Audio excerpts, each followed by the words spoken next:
Bonsoir à tous. Donc, je vais vous présenter les personnes qui sont sur la scène avec moi. À ma gauche se trouve Julien Perrault, journaliste au Pays Briard, qui sera le co-modérateur du débat. À ma gauche, un peu plus loin, se trouve Charles Lamiraud. Et à ma droite, Marc Durand. Mais ils auront l'occasion dans quelques secondes de se présenter personnellement. Je vais simplement vous donner le déroulé du débat tel que nous l'avons construit pour vous ce soir. Chacun des deux géologues présents ce soir commencera par une présentation de 20 minutes et d'un commun accord hier, puisque nous sommes rencontrés hier, d'un commun accord, Charles Lamiraud va ouvrir la soirée et Marc Durand poursuivra. Après ces 20 minutes, 20 fois 2, donc 40 minutes de présentation, il y aura 20 minutes de débat contradictoire, puisque Charles Lamiraud ouvre la soirée, Marc Durand sera celui qui ouvrira le débat contradictoire. Et viendra ensuite la partie au bout de 20 minutes. Donc, à la fin de la première heure, vous pourrez intervenir et Julien va vous parler de la partie question. Voilà. Bonsoir à tous. Donc, je suis journaliste au Pays Briard et donc l'association m'a demandé d'aider Dexter à co-modérer le débat et à faire en sorte que ce débat soit avant tout pédagogique pour que le public soit informé et surtout faire en sorte que les questions soient limitées à 1 minute et qu'elles soient seulement des questions et pas un prétexte à une tribune ou pour faire des interventions partisanes. Voilà. Merci. Nous donnons donc la parole à Charles Lamiraud. Bon, tout le monde m'entend? Bon, écoutez, j'ai choisi de faire un exposé dans lequel il va y avoir un volet économique, un volet géologique pour expliquer ce que c'est qu'une roche-mère, parce que finalement beaucoup de gens parlent de roche-mère mais ne savent pas ce que c'est. Ensuite, un volet sur l'exploration, production pétrolière en France et en particulier en Seine-et-Marne, depuis cela une soixantaine d'années. Et enfin, je vais aborder le problème de l'exploration des hydrocarbures de roche-mère. Donc, la première question qu'on est en droit de se poser, c'est: la France a-t-elle encore besoin de pétrole et de gaz? Donc, la France reste, comme vous le savez, dépendante des hydrocarbures. La France demeure un des premiers importateurs mondiaux de pétrole, avec une facture annuelle de 50 milliards d'euros. Et 99% du pétrole brut consommé en France arrive par bateau. En 2012, la France a consommé 76 millions de tonnes de pétrole, c'est-à-dire 1,5 million de barils par jour. Donc 42% est arrivé au port du Havre, 52% au port de Marseille et 5% au port de Dunkerque. Donc les 1% restants, c'est-à-dire 16 000 barils jour, c'est la production nationale. Donc vous voyez, c'est très peu. Et il faut savoir que le secteur du transport reste très dépendant des hydrocarbures. La demande de pétrole représente en 2011 70% de la consommation finale totale de pétrole, contre 30% en 1973. Alors sur ce graphique, vous voyez donc ce que nous coûte ce pétrole, en fait, à l'importation. Hein, la facture énergétique donc est très élevée pour le pétrole, un peu moindre pour le gaz, mais vous voyez que les énergies fossiles donc constituent une grosse part des dépenses nationales. Alors, comment se forme le pétrole? Alors, si vous voulez, le pétrole, comme la plupart des autres roches alimentaires, c'est formé dans un océan, une mer, une lagune ou un lac. Donc, sur cette image, donc, vous voyez que depuis la montagne qui est érodée, les sédiments détritiques sont amenés jusqu'à une mer, par les fleuves et les ruisseaux, les fleuves, et jusque sur le plateau continental et le talus, où ils se déposent, ces sédiments. Alors, donc, la matière organique se dépose donc sur le fond de cette mer, avec dans une boue, donc une vase, et donc c'est cette vase riche en matière organique qui va constituer la future roche-mère. Donc cette roche-mère, principalement, la matière organique est constituée de plancton. Hein. Alors plancton, vous voyez ici l'échelle de ces petits organismes, micro-organismes, c'est, là vous avez 100 microns. Donc ensuite, la formation de la roche-mère, donc la sédimentation se poursuit, la vase est recouverte par d'autres sédiments, il y a un enfouissement, une élévation de la température et la formation de kérogène. Alors ce processus, j'insiste sur ce fait, c'est que ça dure quelques dizaines de millions d'années. Hein. À l'échelle humaine, c'est difficilement compréhensible. Seul un géologue peut comprendre ce que c'est que l'unité géologique, le million d'années. Ça y est, donc, ensuite, le bassin sédimentaire, avec son enfouissement, les kérogènes se transforment du fait de l'élévation de la température en hydrocarbures liquides ou gazeux, hein, ou gazeux au sein de la roche-mère, et ça, bien sûr, ça dure plusieurs décennies en termes de millions d'années. Ensuite, le pétrole. Quand le pétrole est formé, hein, donc ce qui se passe, c'est qu'il est expulsé de la roche-mère, et donc il migre vers la surface. Alors une grosse partie est perdue, bien entendu, mais au cours de sa remontée, c'est un processus très lent, hein, c'est un million d'années, je le rappelle, qui est l'unité de temps. Au cours de cette remontée, il rencontre des réservoirs poreux, et dans lesquels il va s'accumuler. Alors on estime, d'après les spécialistes, ils estiment, par exemple dans le bassin de Paris, 60 à 80% de ce pétrole a été expulsé. Donc voilà, sur ce petit schéma, on vous a représenté donc, les gouttelettes d'hydrocarbures donc disséminées dans la roche-mère.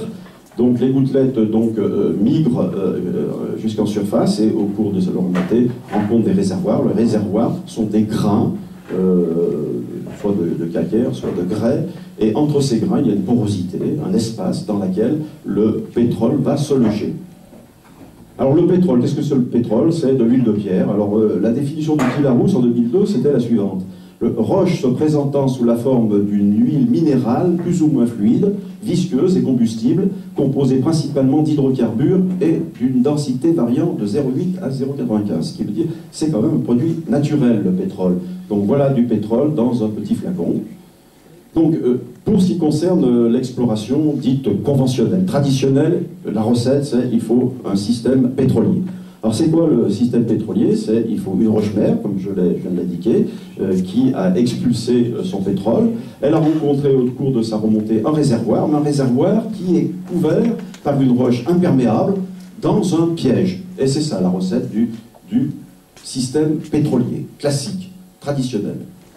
Donc voilà, une roche couverture est imperméable, donc c'est elle qui va retenir les hydrocarbures, et là j'en ai parlé déjà tout à l'heure, la roche réservoir est poreuse, est perméable, bien entendu.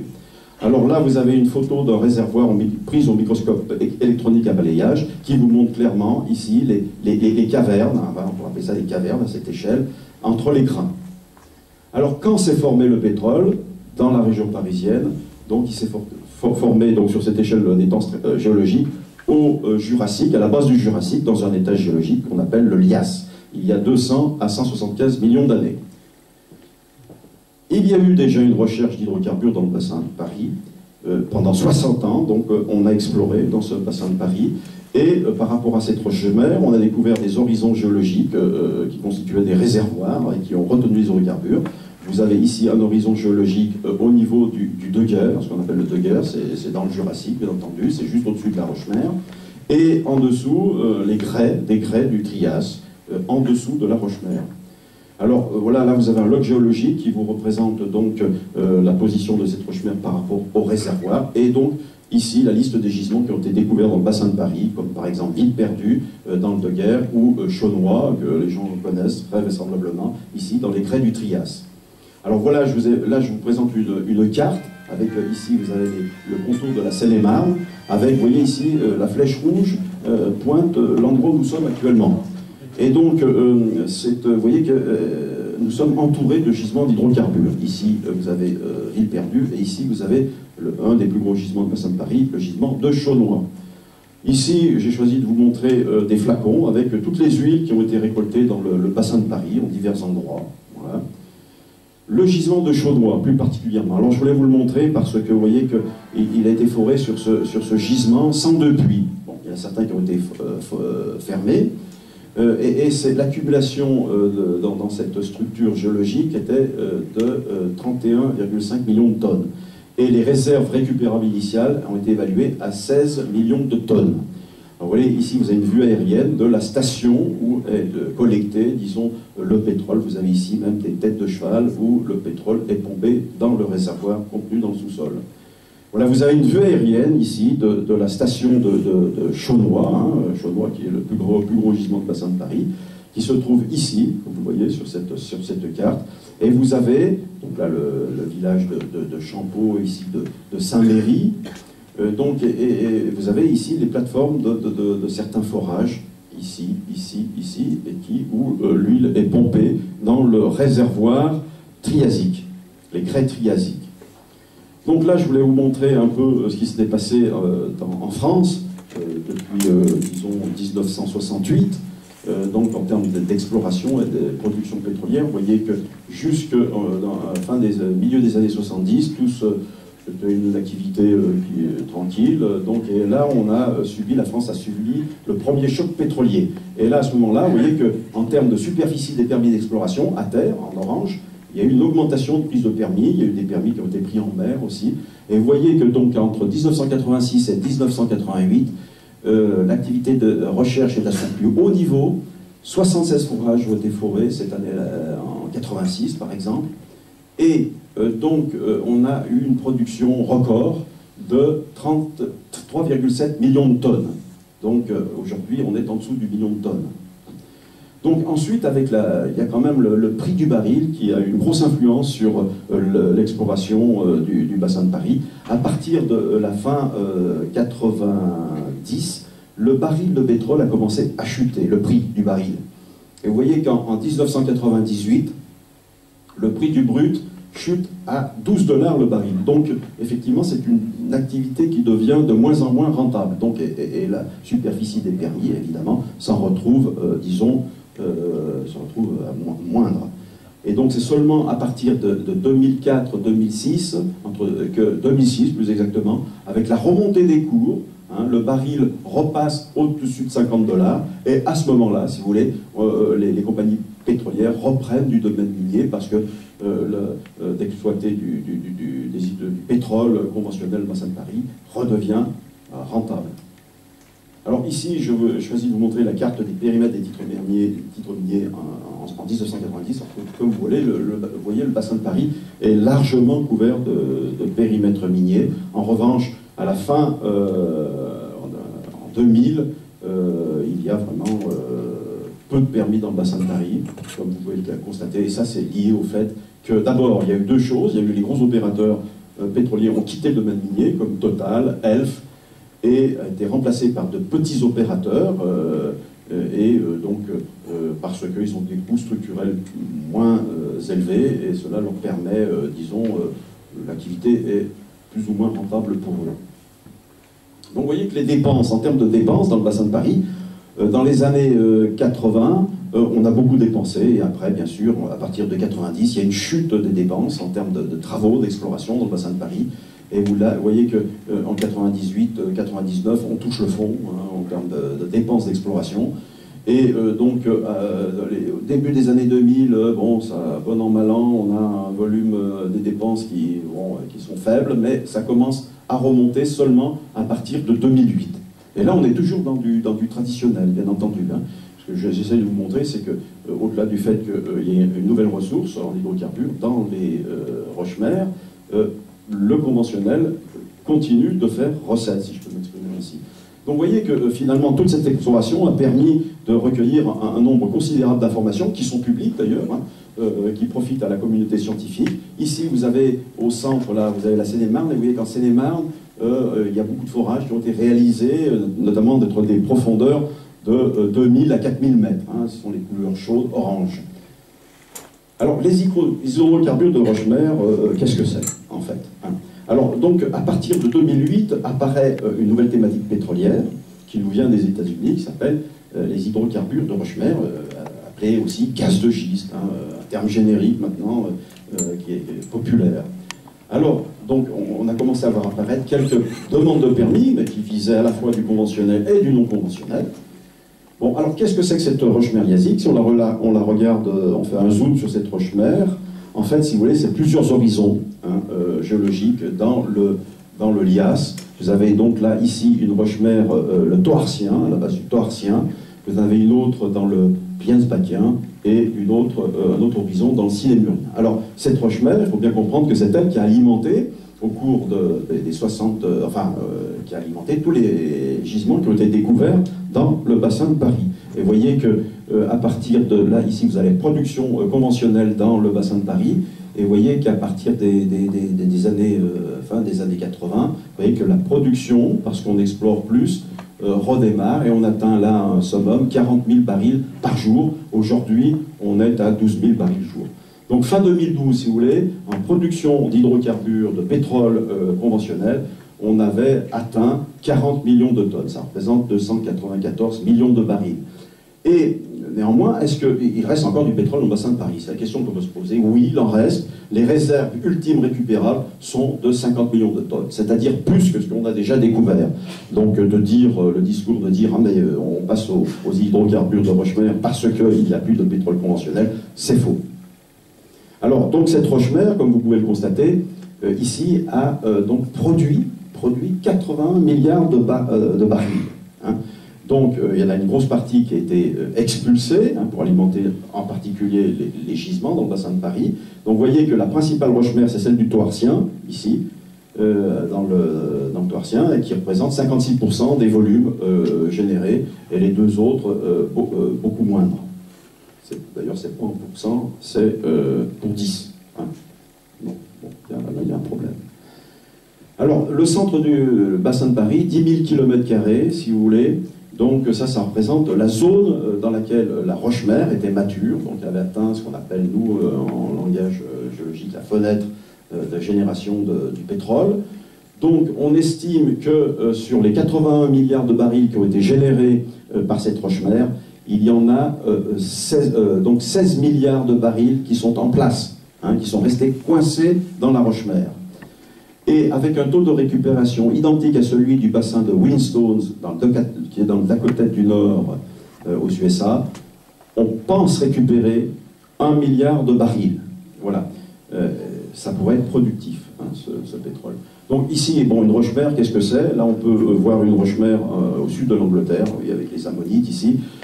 Ça ressemble à ça. Alors donc les gens s'y approchent. On a parlé de produits radioactifs dans la roche-mère.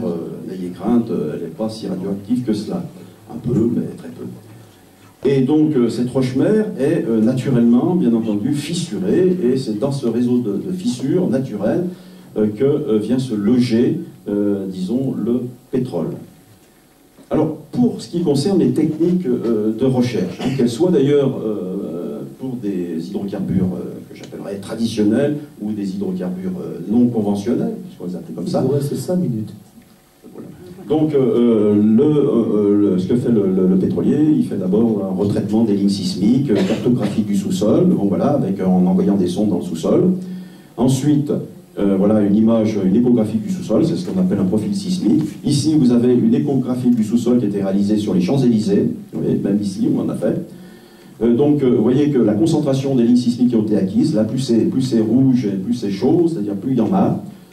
Ici, vous avez une autre technique, c'est le forage. Alors, le forage peut être stratigraphique, donc on prélève des carottes pour mesurer, disons, l'épaisseur, la constitution, les paramètres mécaniques de la roche que l'on veut analyser, et on recherche bien sûr la présence de pétrole. Voilà ce que c'est qu'une carotte. Donc c'est un prélèvement de roche à grande profondeur. Ici sur le plancher d'un forage, vous avez donc la carotte recueillie. Là, vous l'avez stockée en caisse. Là, vous avez une carotte imprégnée de pétrole.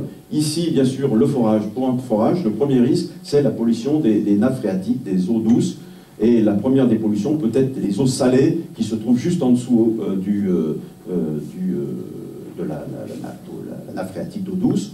Et alors pour cela, donc l'architecture, la réalisation des puits doit assurer la protection des ressources d'eau stratégiques. Alors pour cela, on utilise des bouts de forage sans produits toxiques, un double tubage en face des aquifères.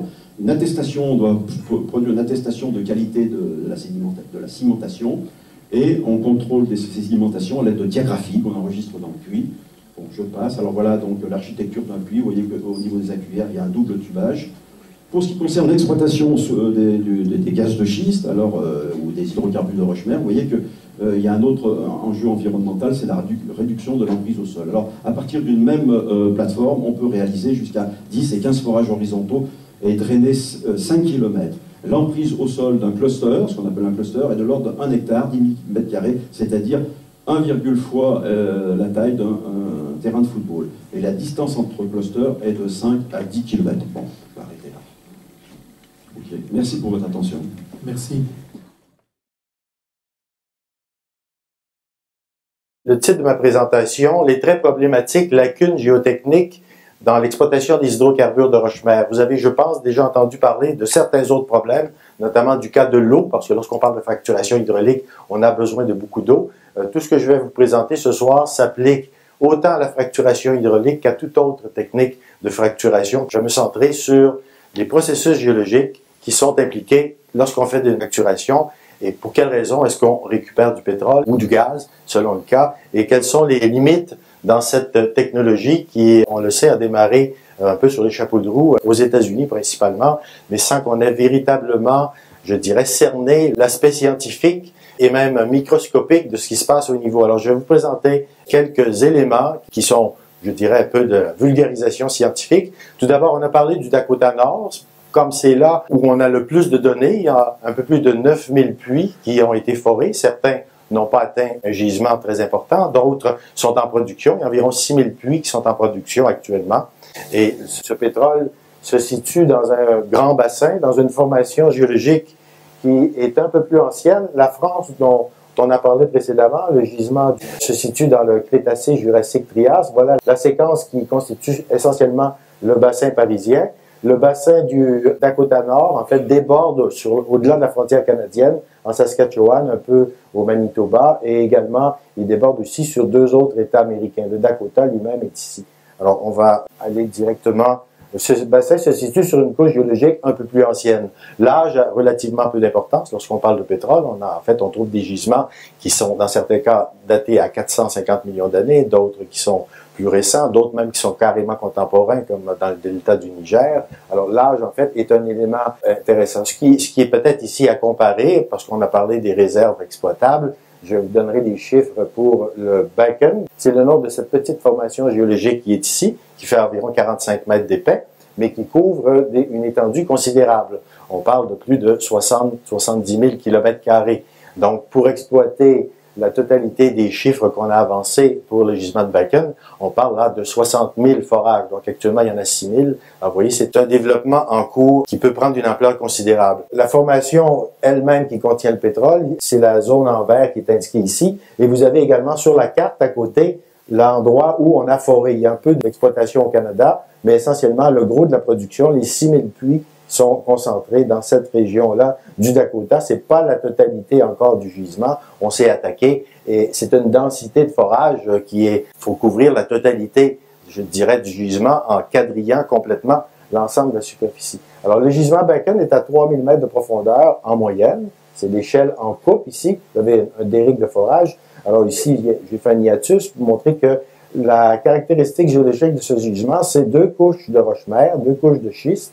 On utilise le terme shale en Amérique du Nord, mais peu importe, on parle de la même roche contenant de la matière organique, et entre les deux, il y a une couche qui formait, je dirais, donne une certaine possibilité d'exploiter ce gisement-là de manière conventionnelle depuis le début des années 80.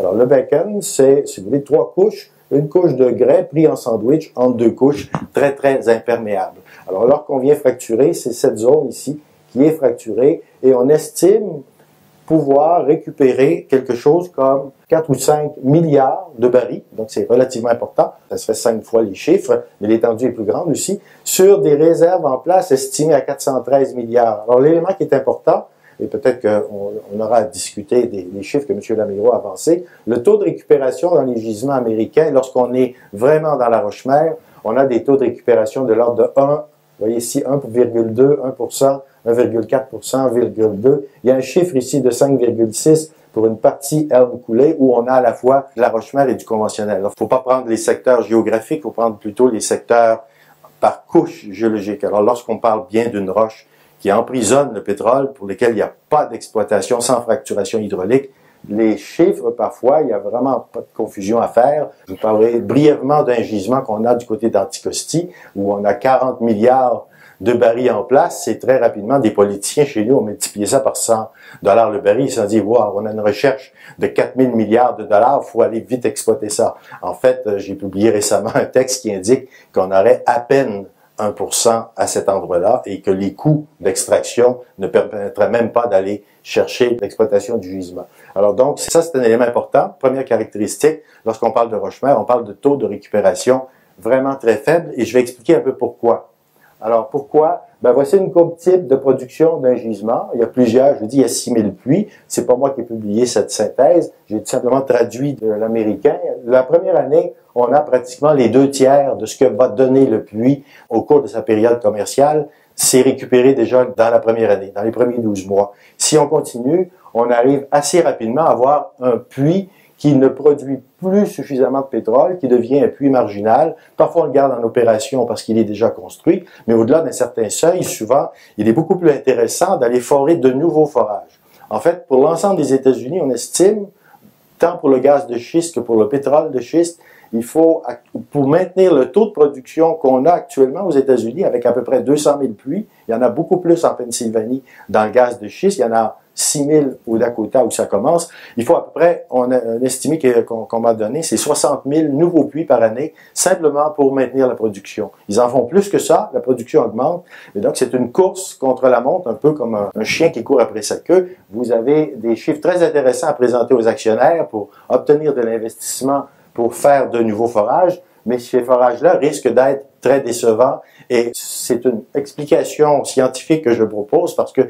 je connais assez bien une roche géologique qu'on a au Québec et dans laquelle on a fait près de 300 km de galeries, de tunnels de diverses sortes, métaux, etc. dans la région de Montréal. Le schiste d'Utica est une des roches-mères. C'était le gisement pour lequel on a commencé à faire de la fracturation au Québec. Alors, ce dont je vous parle est basé sur une expérience pratique, en fait, géologie et en géotechnique. Lorsqu'on a vu, bien sûr, ce gaz dans les premiers tunnels qu'on excavait, on avait même conscience du danger qu'il peut présenter. Alors, la présence du gaz est connue et on s'aperçoit que ce gaz s'évacue des fractures qu'on vient de créer relativement rapidement. Quand on fait un tunnel, on fait pas de fracturation, on fait l'inverse. On essaie de garder le roc le plus intact possible. Alors, qu'est-ce qui peut se passer? Vous avez un diagramme ici, juste pour expliquer. Vous avez, j'ai mis une petite échelle, donc c'est un diagramme que j'ai imagé. Vous avez à la fois pétrole et gaz qui vont être englobés dans cette couche verdâtre là, de couleur uniforme. Et ici, je vous montre une des fractures qu'on viendrait de faire, par exemple, en ayant fait de la fracturation hydraulique. Donc, ce sont de nouvelles fractures qui viennent d'être faites dans une roche qui est imperméable. L'Utica, que j'utilise dans cet exemple-là au Québec, est une roche qui garde emprisonné le gaz méthane depuis 450 millions d'années. Et pourquoi ça garde emprisonné? C'est tout simplement parce que la perméabilité est tellement faible, 1 million de fois moins perméable que du béton. On parle de coefficient 10-12 et de béton 10-6 dans les unités de perméabilité usuelles. Alors, lorsqu'on démarre une fracturation, bien sûr, on va libérer une partie très près des fractures des micro-gouttelettes de pétrole et aussi des micro-gouttelettes de gaz. Alors, j'ai mis un peu de jaune pour les hydrocarbures liquides, un peu de vert pour les hydrocarbures gazeux et je vais vous présenter une petite animation très simpliste. Je ne sais pas si c'est visible à l'arrière, mais il y a une décoloration des parois qui se fait en fonction du temps. Donc, si on regarde des micro-gouttelettes à quelques millimètres des parois d'une fracture, ils vont migrer en quelques jours. Si on va un peu plus loin, à quelques centimètres, ça prend des années. Si on recule dans la matrice de la roche à quelques décimètres ou quelques mètres, ben on entre dans l'ordre de temps géologique de millénaires. Je suis d'accord avec M. Lamireau, il a mentionné que les processus de formation ou de libération des hydrocarbures dans une roche-mère, quand le procédé est naturel, le procédé a des centaines de milliers d'années et des millions d'années pour permettre le transit de ce phénomène, permettre le transit des hydrocarbures vers le puits qu'on vient de créer. Et ça, on ne peut pas l'accélérer. Pour l'accélérer, il faut créer une densité de fracture. Le procédé de fracturation hydraulique est limité dans le nombre et la densité de fracture qu'il crée dans un gisement. En fait, il est tellement limité qu'on estime qu'environ 80% des fractures faites artificiellement sont tout simplement des réouvertures de fractures naturelles préexistantes dans le massif. Donc, on ne peut pas, à volonté, aller micro-fracturer le procédé. C'est le premier bug, je dirais, technologique, dans la technique de fracturation hydraulique. Ça nous amène à pouvoir écrémer un gisement, mais certainement pas l'exploiter. J'ai fait une dernière animation qui montre que les hydrocarbures liquides migrent un peu plus lentement que le gaz, tout simplement parce que, évidemment, la molécule de méthane peut être, dans certains cas, 100 fois plus petite que la molécule d'autres hydrocarbures. Alors, une dernière animation, juste pour expliquer ce point-là qui est crucial dans le processus. Prenons, par exemple, en termes de production ou en termes de débit, c'est un peu la même chose, et en fonction des années. Alors, ce que je veux montrer ici, pendant les années de production rentable, on a donc un débit qui peut passer de centaines de barils par jour à quelques barils par jour. C'est un diagramme théorique ici. Si on ne bouchait pas le puits, si on continuait de l'exploiter après 10 ans, 20 ans, 30 ans, 50 ans, 100 ans, on continuerait donc sur une courbe ici. Alors ça, c'est important. Les compagnies pétrolières ne peuvent pas prétendre que lorsqu'ils ferment les puits, le débit est à zéro. La pression est très faible, bien sûr, parce qu'on pompe. Dans le cas du gaz, la pression reste minimale si on a vraiment extrême. Et si on bouche le puits à ce moment-là et qu'on y revient quelques années après, ce qu'on va constater, c'est qu'en fait, étant bouché, plutôt que de se libérer ce gaz, il va évidemment remettre le puits en pression. Alors, la remise en pression du puits, c'est un phénomène qui a été très mal étudié, parce que tout simplement, dans les gisements conventionnels, on n'a pas trop à se préoccuper du côté de l'industrie de ce qui se passe après. Les puits tombent dans le domaine public.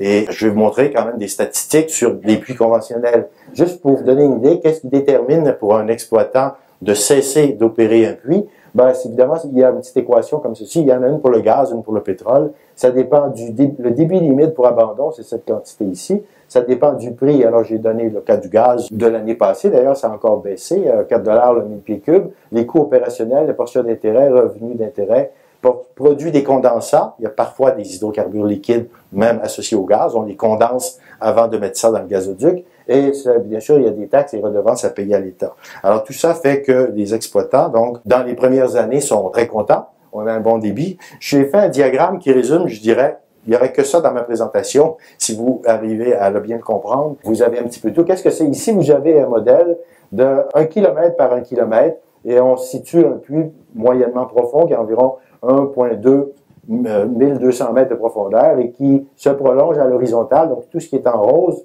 c'est le puits qui se prolonge à l'horizontale, ici, dans une distance de 1000 mètres dans ce cas-là. Ça peut être plus, ça peut être moins. Mais les puits qui ont été forés au Québec étaient typiquement de cet ordre-là. On en a fracturé, on en a foré 31. 18 sont arrivés jusqu'à l'étape de la fracturation hydraulique. Donc, je me suis basé sur les rapports de ces forages pour présenter un petit diagramme. Vous avez ici, en vert, la zone du massif rocheux qui est transformée, qui est modifiée par le processus de fracturation. Donc, c'est pas un réservoir en acier, bien sûr. On a du roc. Ici, la couche géologique cible, l'Utica, le schiste, dans ce cas-ci, fait une centaine de mètres d'épais, dans l'exemple que j'ai utilisé. Donc, le forage est implanté au milieu, mais on fracture, bien sûr, sur plus que cette épaisseur. La remontée des fractures est rarement publiée. C'est une donnée que j'essaie d'obtenir. J'ai réussi à en obtenir de certains points, mais il y a encore une certaine inconnue. Il y a relativement peu de compagnies qui ont accepté de publier ça. Alors, si je superpose donc mon diagramme de tout à l'heure que je vais expliquer et le puits, alors le puits, on va expliquer qu'est-ce qui lui arrive après, mais donc c'est dans cette zone ici que le gaz se libère, remonte par le puits, sort en surface et serait envoyé normalement soit d'un compresseur, soit d'un gazoduc. Alors, il faut savoir ici qu'une fois qu'on a atteint la limite de débit rentable, alors donc pendant les premières années, ça diminue, ça diminue, ça diminue. On arrive ici, vous voyez l'animation montre que là, on est peut-être à quelques centimètres du drainage, en fait, des hydrocarbures, mais en continuant, bien sûr, le processus va se continuer. Il va se continuer pour des siècles et des millénaires. Alors, et même peut-être, en géologue, je dirais pour des centaines de milliers d'années et de millions d'années, et personne ne serait offusqué de ce terme-là. Vous avez une courbe exponentielle, elle n'a pas de zéro, le temps zéro est à l'infini. Alors, ce problème, ici, de marquer la fin de la production et de remise en pression du puits, il se fait dans un contexte où, pour le gaz, on a 80% du méthane encore en place au moment où on ferme le puits. Si vous voulez, lorsque on exploite, on estime, aux États-Unis, les estimés varient de 8 à 25%. L'Office national de l'énergie au Canada, qui étudie la question, a dit que contrairement au gisement conventionnel de gaz, où on extrait parfois 95% et plus, c'est-à-dire que quand on peut dire qu'une fois qu'on a vidé la poche de réservoir formé par la nature, il reste plus beaucoup de gaz dans le réservoir. Dans le cas d'une fracturation nouvelle, on arrête le processus pour question de rentabilité. On ne peut pas garder un puits ouvert pendant 500 ans, pendant 10 000 ans. Mais ce serait ça, en fait, qu'il faudrait. On enclenche un processus qui laisse, à la fin de l'exploitation, 80%. Et pour garantir une sécurité, pardon, 5 minutes, pour garantir une sécurité, les lois, les législations faites pour des gisements conventionnels oblige de créer un bouchon d'une vingtaine de mètres minimalement. En général, on en met plus. On a aussi une obligation de couper la tête de puits à 1 mètre sous la surface et de démonter la tête de puits, de faire une restauration au niveau de la surface. Donc, en fait, les législations, tant au Québec qu'en France, aux États-Unis, sont conçues pour des gisements conventionnels dans lesquels, quand on abandonne le puits, on espère, en général, ne plus avoir de problème. Qu'arrivera-t-il en appliquant cette même procédure à des gaz de schiste? Ben, je crois qu'on va arriver à une collision frontale. La collision frontale étant ceci, vous aurez en étendue sur 10 000 km² dans le cas de l'Utica, 7 000 km² dans le cas d'Anticosti, 70 000 km² dans le cas du Bacon, peut-être quelques dizaines de milliers de kilomètres carrés dans le cas également du gisement dans le bassin parisien. Vous aurez donc une couche géologique de 40, 50, 100 mètres d'épais, dont la perméabilité a été artificiellement modifiée radicalement, disons, en 2012, en 2015. Bon, que va-t-il se passer? Ben, ces puits-là bouchés ici, avec le temps, on a normalement dans tous les ouvrages une certaine dégradation des coulis de scellement. Et pendant ce temps-là, évidemment, le puits se remet en pression. On a aussi corrosion des aciers et le méthane va cheminer par les puits. Je ne parlerai pas ce soir, je n'ai pas le temps, mais il y a des failles naturelles, il y a des possibilités de circulation par des voies naturelles également. Alors, la modification ici, je parle du gaz, mais imaginez les mêmes relations par rapport au pétrole. Dans le cas du pétrole, comme on en exploite 1%, c'est 99% du pétrole avec également du gaz associé qui demeurera en place à la fin de l'abandon. Alors, les pétroliers présentent, l'industrie dit, écoutez, nous, on fracture à 1000, 2000 mètres de profondeur. Au-dessus, on a une couche étanche. C'est impossible que les fluides remontent jusqu'à la surface. Mais je donne l'exemple très, très concret. Vous avez une baignoire en fonte, elle est étanche, votre baignoire. Percez-la de 20 000 trous, bouchez ces trous-là avec quelque chose de semi-perméable, par exemple du plâtre. La question que vous devez vous poser, c'est pas les conditions naturelles. Ce que les pétroliers nous disent, c'est les conditions naturelles, ça. Le 1000 mètres qui protégerait les nappes phréatiques, c'est dans les conditions naturelles. S'ils ont percé ça avec 20 000 trous, il faut se poser la question, ce qu'advient-il au bouchage de ces puits? Et le bouchage de ces puits, en fait, comme tout ouvrage en géotechnique, je suis ingénieur de formation, on sait que si on a un viaduc qui se détériore dans le temps et qu'on n'entretient pas, comme dans le cas des puits abandonnés, la capacité portante du viaduc, il pouvait soutenir des poids lourds. Avec le temps, on va interdire la circulation des poids lourds, puis à un moment donné, on va le fermer et on va le remplacer. Ici, dans cette problématique, sur ces 20 000 puits qu'on aurait forés, on aurait en plus la charge qui doit supporter, c'est-à-dire ce bouchon, le puits qui était conçu pour exploiter du gaz ou des hydrocarbures, quand il est abandonné, il est conçu comme un ouvrage qui a la fonction inverse de retenir sous terre le gaz et sa pression. Alors forcément, il va y avoir une collision, dans le sens que les puits vont se dégrader, il va y avoir une pression qui va augmenter, et on peut penser qu'on lègue aux générations futures, excusez-moi, je vais sauter ce diagramme, je vais essayer d'aller à la toute fin. Ça, c'est pour montrer la mise en place du coulis. Il faut savoir qu'un coulis, c'est pratiquement un travail, on rêve en couleur quand on dit il y a des fuites parce que le coulis était mal mis en place. Écoutez, vous avez vu l'animation. En plus, si je la reprends avec présence d'eau, vous avez un coulis qui est injecté depuis le bas dans un espace de 2 cm sur 2000 mètres de long. Alors, ceux qui ont déjà tenté, j'imagine, en construction, qui font des fondations, vous avez des coffrages, on coule du béton. Parfois, on s'aperçoit que le collage n'est pas parfait. Il suffit d'une fissure d'1 millimètre pour qu'on ait fuite et un début de corrosion. On nous présente aussi les tubages comme étant 3 tubes concentriques pour protéger les nappes. Il faut savoir qu'il y a des joints dans ces tubes-là. Les dangers de contamination ne sont pas au travers des aciers et des coulis, ils sont le long des espaces laissés entre le roc et les coulis, et même entre les tubages, parce que vous voyez, les tubages, contrairement à ce qu'on... Ici, c'est une thèse de l'université de doctorat sur des gisements conventionnels. On a sorti littéralement tout le tube, en fait, une section qu'on a pu d'un tubage de l'ancien forage, et contrairement au beau diagramme qu'on nous présente toujours dans l'industrie, ici, on n'a jamais réussi à mettre le coulis, même s'il a été injecté entre le tubage externe et le tubage interne. Il y a des zones, forcément, où le coulis n'était mal placé. D'autres zones que cet étudiant de doctorat a trouvé, c'est que des bouts de forage mal délavés dans le coulis, qu'on a injectés donc depuis les profondeurs, créent des chenaux de circulation. Alors, à long terme, ce sera, excusez-moi, je vais sauter ceci. On a parlé du gisement conventionnel. Monsieur Lamirault, je reviendrai au besoin. Alors, gisement conventionnel, la grande différence, il s'est produit de la même façon, migration du méthane, des hydrocarbures. Le gaz peut se séparer du pétrole quand on a un gisement conventionnel dans un piège. C'est le même processus qu'on reproduit en faisant de la fracturation artificielle. Mais la fracturation artificielle, on la fait au temps zéro et on n'a pas les millions d'années à attendre pour que ça soit complet, on ne prend que l'écrémage. Alors cet écrémage, 1% pour le pétrole, il se fait dans un contexte de gisement non conventionnel et on ne peut pas comparer ce qui arrive au forage conventionnel avec des forages non conventionnels. Voici un forage conventionnel, je fais un estimé rapide, il y a environ, disons, supposons une section d'1 mètre carré, on a un forage qui aurait 1000 mètres de long, il y a environ 1000 mètres cubes de roc perturbé. La modification environnementale créée par ça, c'est à peu près ça. C'est un forage d'exploration ici. Un forage dans un gisement classique, gaz ou pétrole, peu importe, les gaz, ben, il y aura également même ordre de grandeur. On affecte peu le roc. La zone était déjà perméable ici. On ne le modifie pas, on se contente de vider ce que la nature nous a concentré. Si on va dans la roche-mère, c'est totalement différent. Si on va dans la roche-mère, il faut avoir beaucoup de forage. Il faut aussi aller à l'horizontale. Le fait d'aller à l'horizontale ne change pas grand-chose pour moi. Je ne serais pas inquiet d'avoir des forages d'exploration qui auraient une portion horizontale. Ça change peu, ça augmente la longueur du forage. Mais lorsqu'on fracture, bien, le volume impliqué, le volume modifié, c'est 50 millions à 150 millions de mètres cubes. Comparé à 1000 des forages conventionnels, moi je dis que dans un seul puits de fracturation, avec fracturation hydraulique, on risque d'avoir un problème en termes de fuite potentielle de l'ordre de 50 000 à 150 000 fois plus gros. Donc, extrapoler des données de puits conventionnels, c'est quelque chose qui me semble assez hasardeux de dépasser mon temps sur moi. Oui, oui. D'accord. Si M. Lamiro est d'accord, on vous laisse conclure peut-être, Marc. Si vous avez pas d'inconvénient, on vous laisse conclure. Vous êtes déjà à 22 minutes, M. Lebras avait utilisé 18 minutes seulement.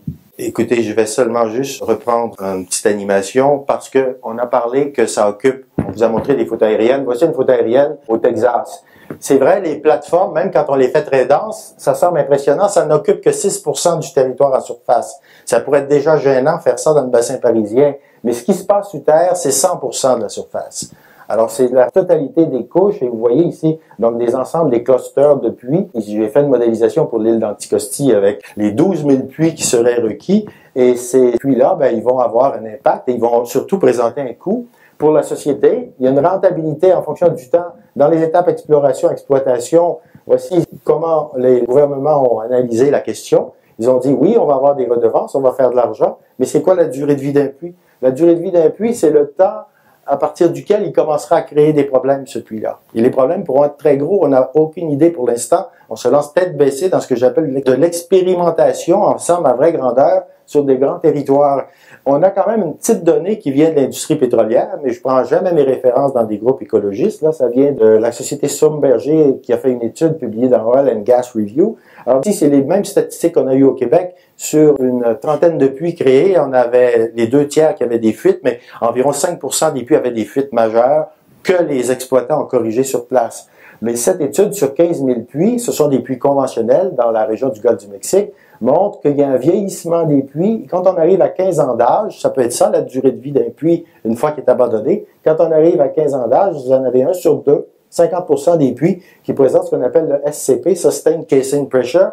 C'est le genre d'incident qui a donné naissance à la rupture de la plateforme Deepwater Horizon dans le Golfe du Mexique. Parfois, c'est très dramatique. Parfois, c'est tout simplement un problème local qui devrait être traité même pas par la génération future. 15 ans, c'est pas très loin là. Donc, la société assumera peut-être des coûts. Alors, j'ai mis un point d'interrogation en fonction, on ne connaît pas la durée de vie des bouchons sur le 80% de gaz qui reste ou sur les hydrocarbures qui, eux, sont moins mobiles, mais qui risqueraient peut-être de donner également des problèmes. Voilà, merci. Merci Marc.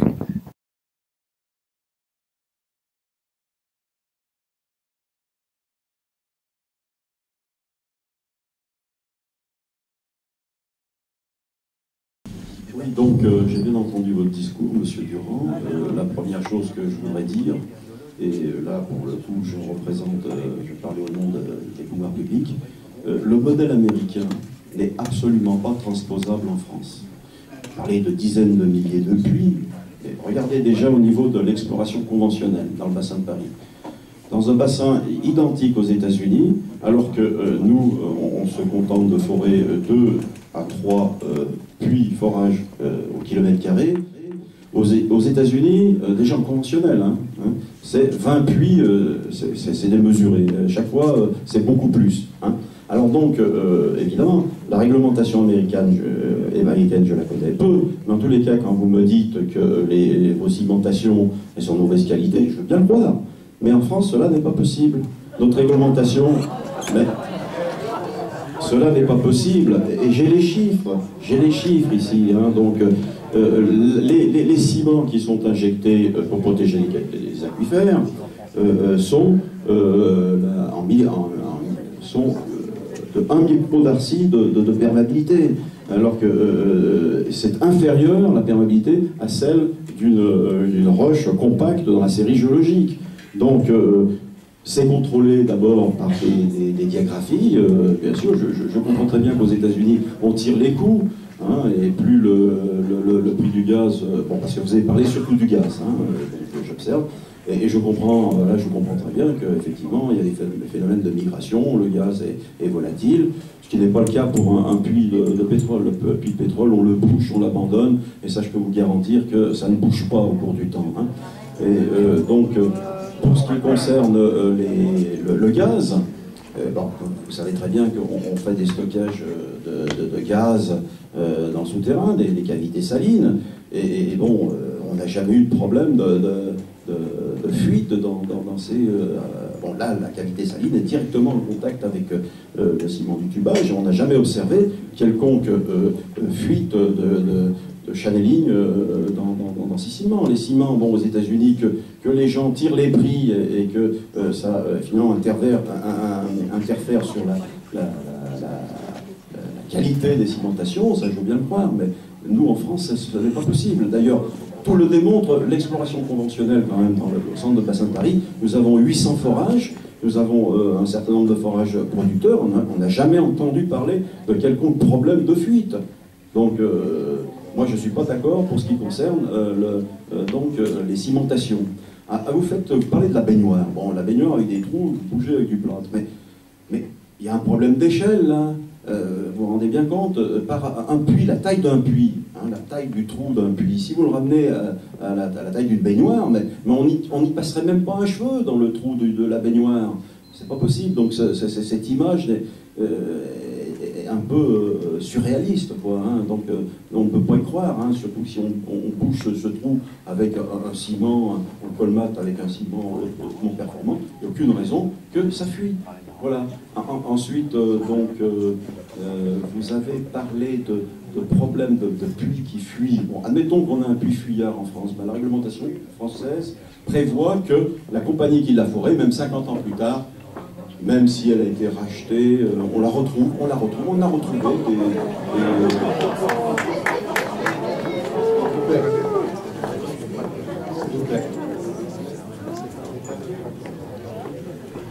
Par exemple, à Gavian, au début du siècle dernier, il y a des puits qui ont été abandonnés qui étaient fuyards. Eh bien, on est allé rechercher, disons, l'héritier de la compagnie qui avait foré ces puits, et l'État lui a demandé de remettre en ordre, en état le site. C'est pas le contribuable qui paye la fermeture des puits, ça, je suis désolé.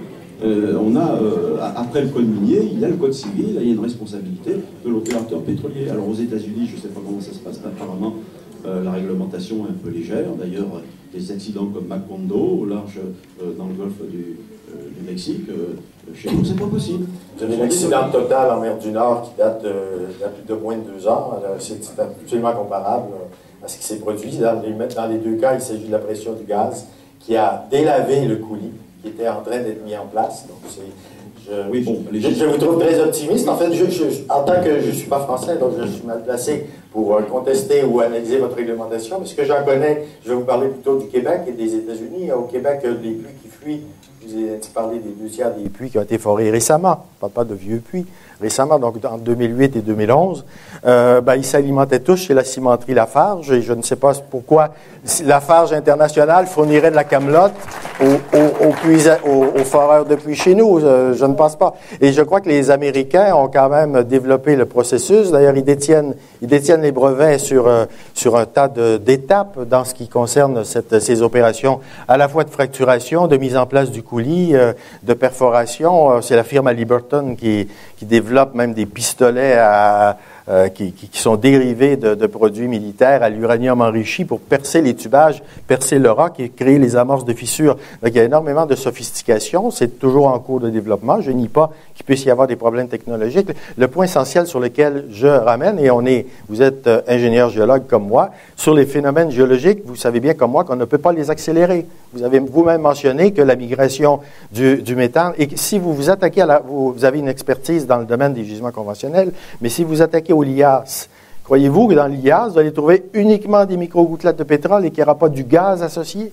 Dans la roche-mère, bien sûr, dépendant des températures et des pressions d'enfouissement, on a forcément des différences, mais dans le Bacon, on a des exploitants pour le pétrole, il y a 6000 puits, et ils ont en même temps du gaz. J'ai donné les chiffres, il y a environ 10 fois plus de gaz en volume, mais le gaz, on sait bien, on parle de volume de gaz normalisé. Le pétrole a une densité plus élevée.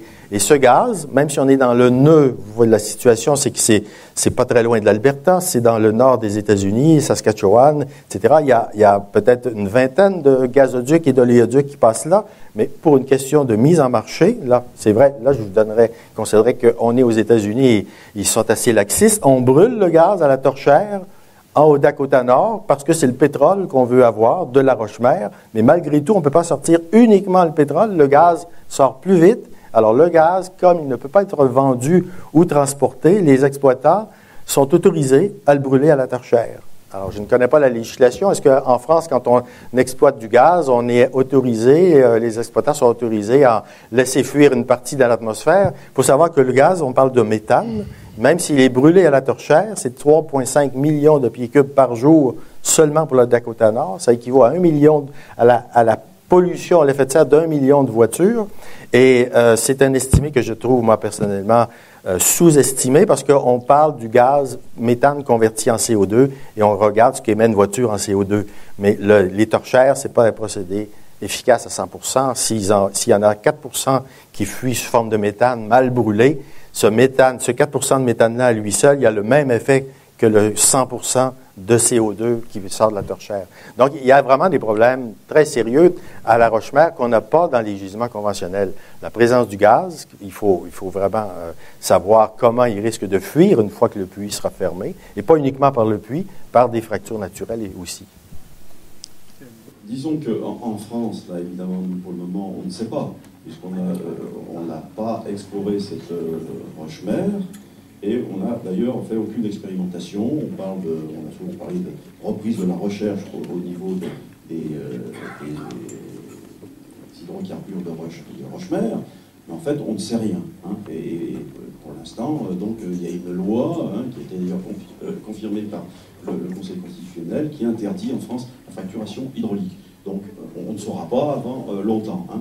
Donc pour ce qui concerne de toute façon le bassin de Paris, donc c'est du pétrole, hein, il n'y a pas de gaz. Hein, donc c'est pas du tout la même logique. Alors pour le gaz maintenant, bon, c'est vrai que les pouvoirs publics sont en train de réformer le code minier et de prendre en compte, alors ce que vous dites effectivement, et moi je suis d'accord avec vous, il y a un certain laxisme aux États-Unis, et je suis tout à fait d'accord sur ce point-là. Bon, mais en France, tout est sous contrôle. Ça, je suis désolé. Vous pouvez le laisser s'exprimer, parce qu'il là, il est venu, il a été invité. Et évitez de faire des commentaires. Merci beaucoup. Après, vous poserez des questions dans quelques minutes. Bon, donc, nous, les pouvoirs publics sont là pour justement faire en sorte que ça ne se passe pas comme aux États-Unis. Donc, de toute façon, c'est contrôlé. Sur les forages, il y a des contrôleurs des directions régionales qui interviennent régulièrement pour vérifier que tout se passe correctement. Tous ces gens-là, je les connais, et donc je peux vous garantir qu'ils font leur travail correctement avec les outils qu'on leur a donnés. On a une réglementation très stricte concernant la protection de l'environnement. D'ailleurs, l'idée, c'est de renforcer encore la protection de l'environnement, notamment parce que comme le peuple, moi non plus, je ne voudrais pas que mes aquifères d'eau soient contaminés. Mais pourquoi voudriez-vous croire que je voudrais qu'on nous laisse des régions complètement, comme vous nous avez montré, là, mitées avec des clusters partout. Non, pas ça en France, de toute façon. Ça, tout le monde est d'accord pour ça. Mais de toute façon, si on fait quelque chose, on va le faire différemment, proprement, écologiquement. Mais permettez juste sur ce dernier point, c'est relativement important. On parle d'exploiter un gisement de roche-mère. On s'entend, je pense, pour savoir que dans ce cas-ci, il n'y a pas comme tel d'exploration. À partir du moment où on sait que le lias fait, je ne sais pas, ou qu'une formation donnée fait 100 mètres ou 40 mètres d'épaisseur sur une étendue de 10 000 km², pour arriver aux chiffres publiés du gaz en place ou du pétrole en place et de ce qui est exploitable, il faut forcément aller fracturer la totalité de ce volume-là, c'est-à-dire la totalité des 10 000 km² dans le cas de l'Utica sur 100 mètres d'épaisseur, ou au Dakotas, les chiffres sont plus élevés, c'est plus de forage. Vous pouvez faire des forages un peu plus longs, mais vous ne pouvez pas vous affranchir du fait que pour aller fracturer, l'extension des fractures latéralement, c'est quelques 100, 200, 300, 400 mètres, vous êtes obligé d'avoir une densité, comme votre schéma et comme les miens le montrent, qui vont modifier la totalité du substratum géologique. Et la modification n'est pas mineure. La modification, c'est une couche qui maintenait emprisonnée depuis des centaines de milliers et parfois des millions d'années gaz et pétrole. À partir du moment où on la transforme, comment peut-on penser à cette idée en laissant 98% ou 99% du pétrole en place et 80% du méthane qui, lui, on sait bien, va chercher à remonter vers la surface tant que les bouchons vont tenir. Alors, ma question que je pose à l'industrie depuis 3 ans, montrez-moi les études qui me prouvent que votre coulis et que vos aciers durent des millénaires. Et s'ils sont capables de me répondre à oui, alors je leur dis, sortez de l'industrie pétrolière, allez vendre votre recette d'acier et votre recette de coulis de ciment aux producteurs de viaducs et de ponts parce qu'ils vont être très contents d'avoir des viaducs qui vont durer 1000 ans. Au Québec, on est en train de refaire tous nos viaducs à peine après 40 ans. Encore une fois, c'était Cimenterie Lafarge qui fournissait le béton. Alors, je ne veux pas croire que je ne les accuse de rien. J'ai fait une blague, je m'excuse. Mais je ne pense pas que rien construit par l'homme ne puisse garantir une durée requise pour ce qu'on met en branle en lançant cette nouvelle idée d'aller fracturer la roche-mère. Bon, pour le moment...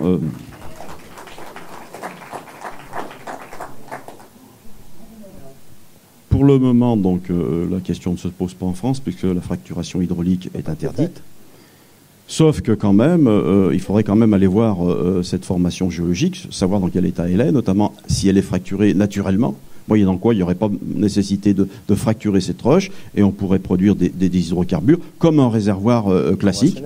On est d'accord, là. Mais on n'est plus dans la roche. Enfin, oui, non, mais on peut imaginer que c'est dans les nouveaux gisements. On la connaît mal. On l'a jamais carottée. On la connaît très mal. Donc l'idée, c'est quand même, avant de se lancer dans de la fracturation hydraulique, mieux connaître la première étape, c'est de bien connaître cette roche-mère et savoir quelles sont ses propriétés mécaniques, si elle est fissurée, comment on peut la travailler. Maintenant. On a besoin d'expérimentation pour savoir ce qui se passe. Bon, et moi je suis convaincu que de toute façon en France on ne ferait absolument pas la même chose que ce qui a été fait aux États-Unis. Le modèle même réglementaire n'est pas du tout le même. Nous n'avons pas du tout la même réglementation. Elle est très stricte. Ça, il n'y a aucun problème. Donc je ne peux pas. Mais on peut faire des essais. Mais de toute façon, si effectivement il s'avère que c'est trop dangereux, eh bien on décidera à ce moment-là, on ne le fait pas. Donc, mais pourquoi s'interdire de ne pas aller voir dans un premier temps ce qu'il en est? Peut-être que ça ne marchera pas, que ça ne sera pas économique, mais au moins on aura regardé. Et puis ça sera un sujet finalement on n'en parlera plus, quoi, si c'est pas économique. Supposez que ça soit pas économique. Maintenant, c'est vrai, ce qui peut être économique à 120 $, 150 ou 200 $ le baril, eh bien, le serait certainement pas à 20, 30 $ le baril. On ne peut pas imaginer un seul instant que dans les années 90, où le baril était à 20 $, on se soit lancé dans une telle aventure. Les compagnies auraient laissé leur chemise. Bon, ils auraient fait ça pour rien. Ça, c'est bien évident, mais ce que l'on ne dit pas non plus, c'est que la production du pétrole de schiste aux États-Unis a eu un impact quand même, c'est sur le prix du pétrole, sur le prix du baril. Bon, est-ce que les gens accepteraient de payer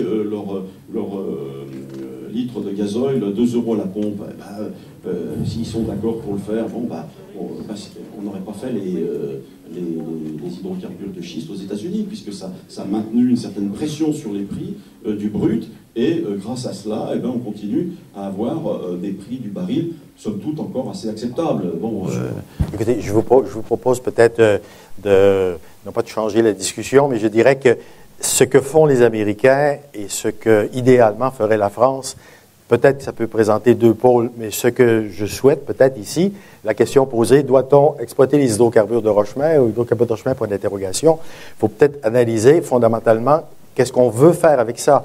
Et j'ai constaté, moi, que ça a été lancé d'abord aux États-Unis, mais ça se fait également en Pologne. Ça a été lancé au Québec. On est arrivé à avoir 18 puits fracturés par opposition populaire. Tout a été stoppé. Et avec ce temps d'arrêt, on constate qu'il y a à peu près 0 recherche sur, par exemple, l'effet des produits injectés dans la recette du fracturant hydraulique sur la durée de vie des coulis. Vous me parlez de réglementation très inspectée, etc. Je comprends votre point de vue et je le respecte aussi, sauf qu'on a affaire ici à quelque chose de totalement nouveau. Et la raison pour laquelle c'est rentable de faire ce qui a été fait aux États-Unis, c'est parce qu'un peu comme dans le Far West, quand si vous voulez, les premiers arrivent et que le shérif n'est pas encore là, quand vous arrivez avec un nouveau procédé technologique dans un secteur qui est réglementé pour quelque chose d'ancien et qui ne prévoit pas l'impact, justement, d'avoir à faire face à des bouchons maintenant qui devront résister à des pressions qui reviennent à la valeur d'origine pour des centaines de milliers d'années. Comment gérer ça? On a un problème qui se compare ici à la gestion des déchets nucléaires. Et on sait que les déchets nucléaires, c'est pas simple. On doit trouver un stockage pour 125 000 ans au minimum, ou même 250 000 ans. On parle de 10 demi-vies.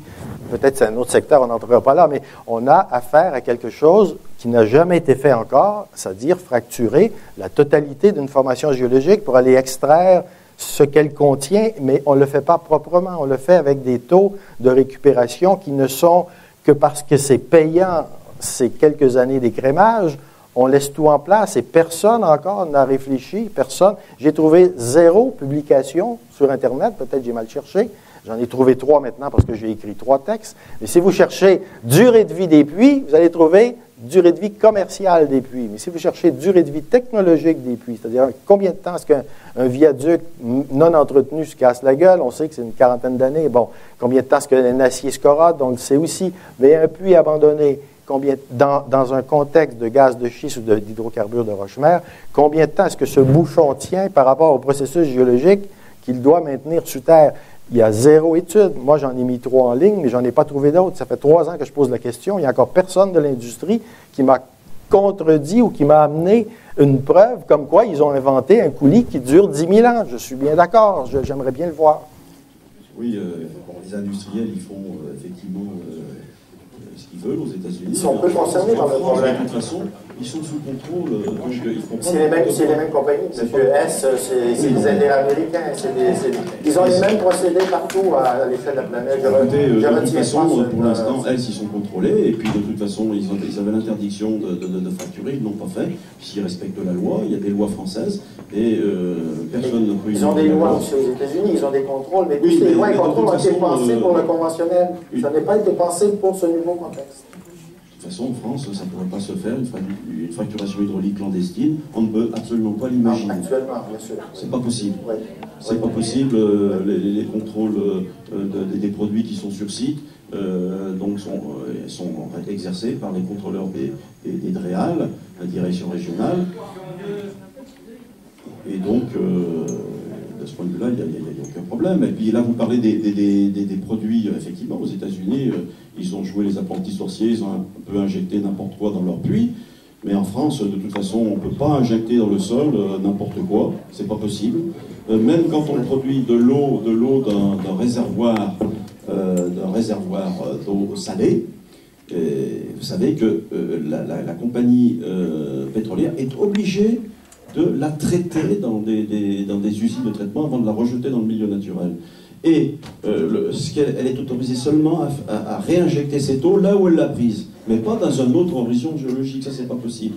Donc vous imaginez bien qu'au niveau de l'injection d'eau, alors entre parenthèses, l'eau que les compagnies voudraient injecter, ce ne serait pas de l'eau ce serait de l'eau impropre à la consommation, bien évidemment. On va pas injecter de l'eau douce hein, dans les forages. Cette eau, donc avec des composants chimiques de l'ordre de 0,5%. Hein.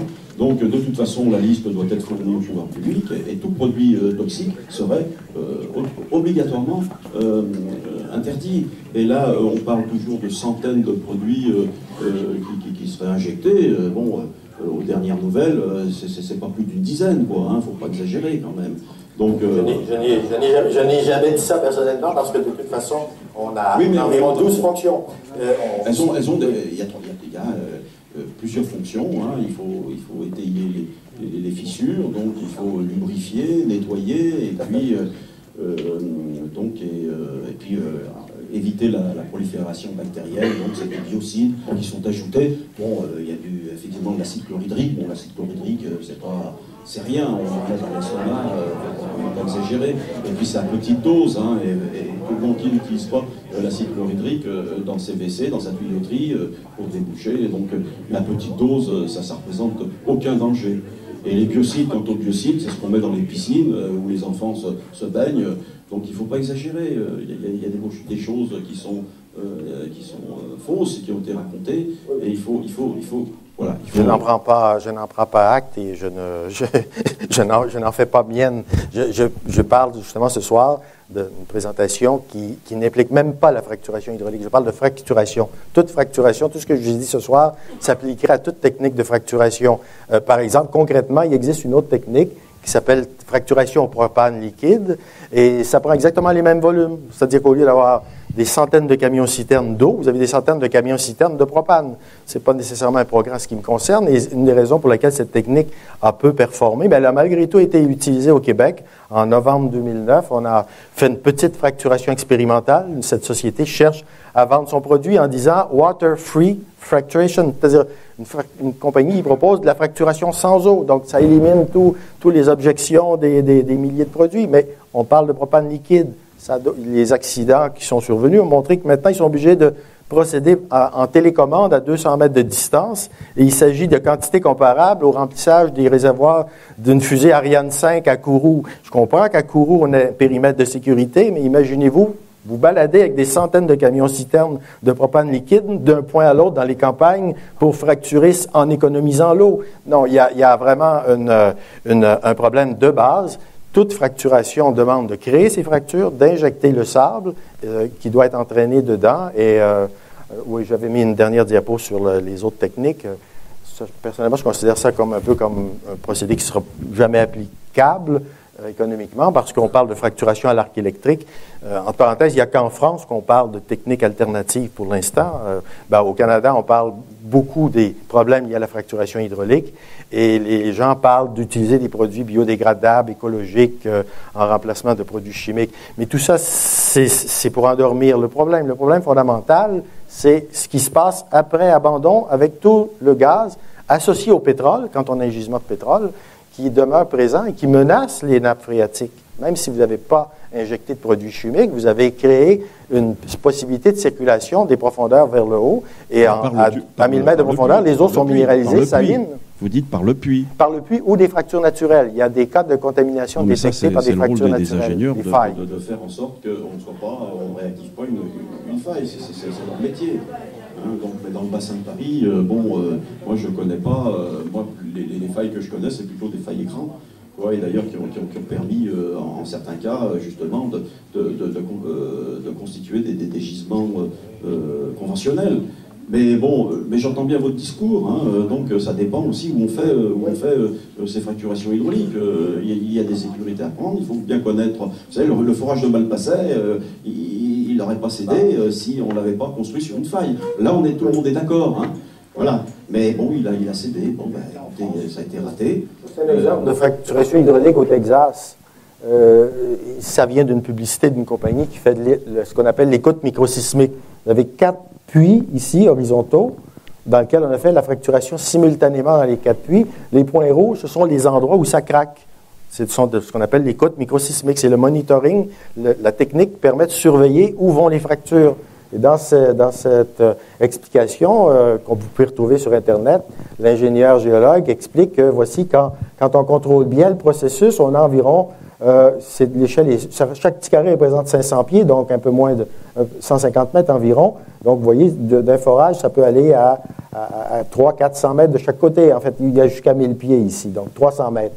Mais dans une zone de faille, c'est bien identifié, on dépasse 2000 pieds. Donc, on dépasse 650 mètres de propagation. Et le seul commentaire qui est présenté dans ce sous-traitant qui travaille pour l'industrie de la fracturation hydraulique, ils disent aux ingénieurs, achetez notre procédé parce que vous perdez du fluide dans les failles.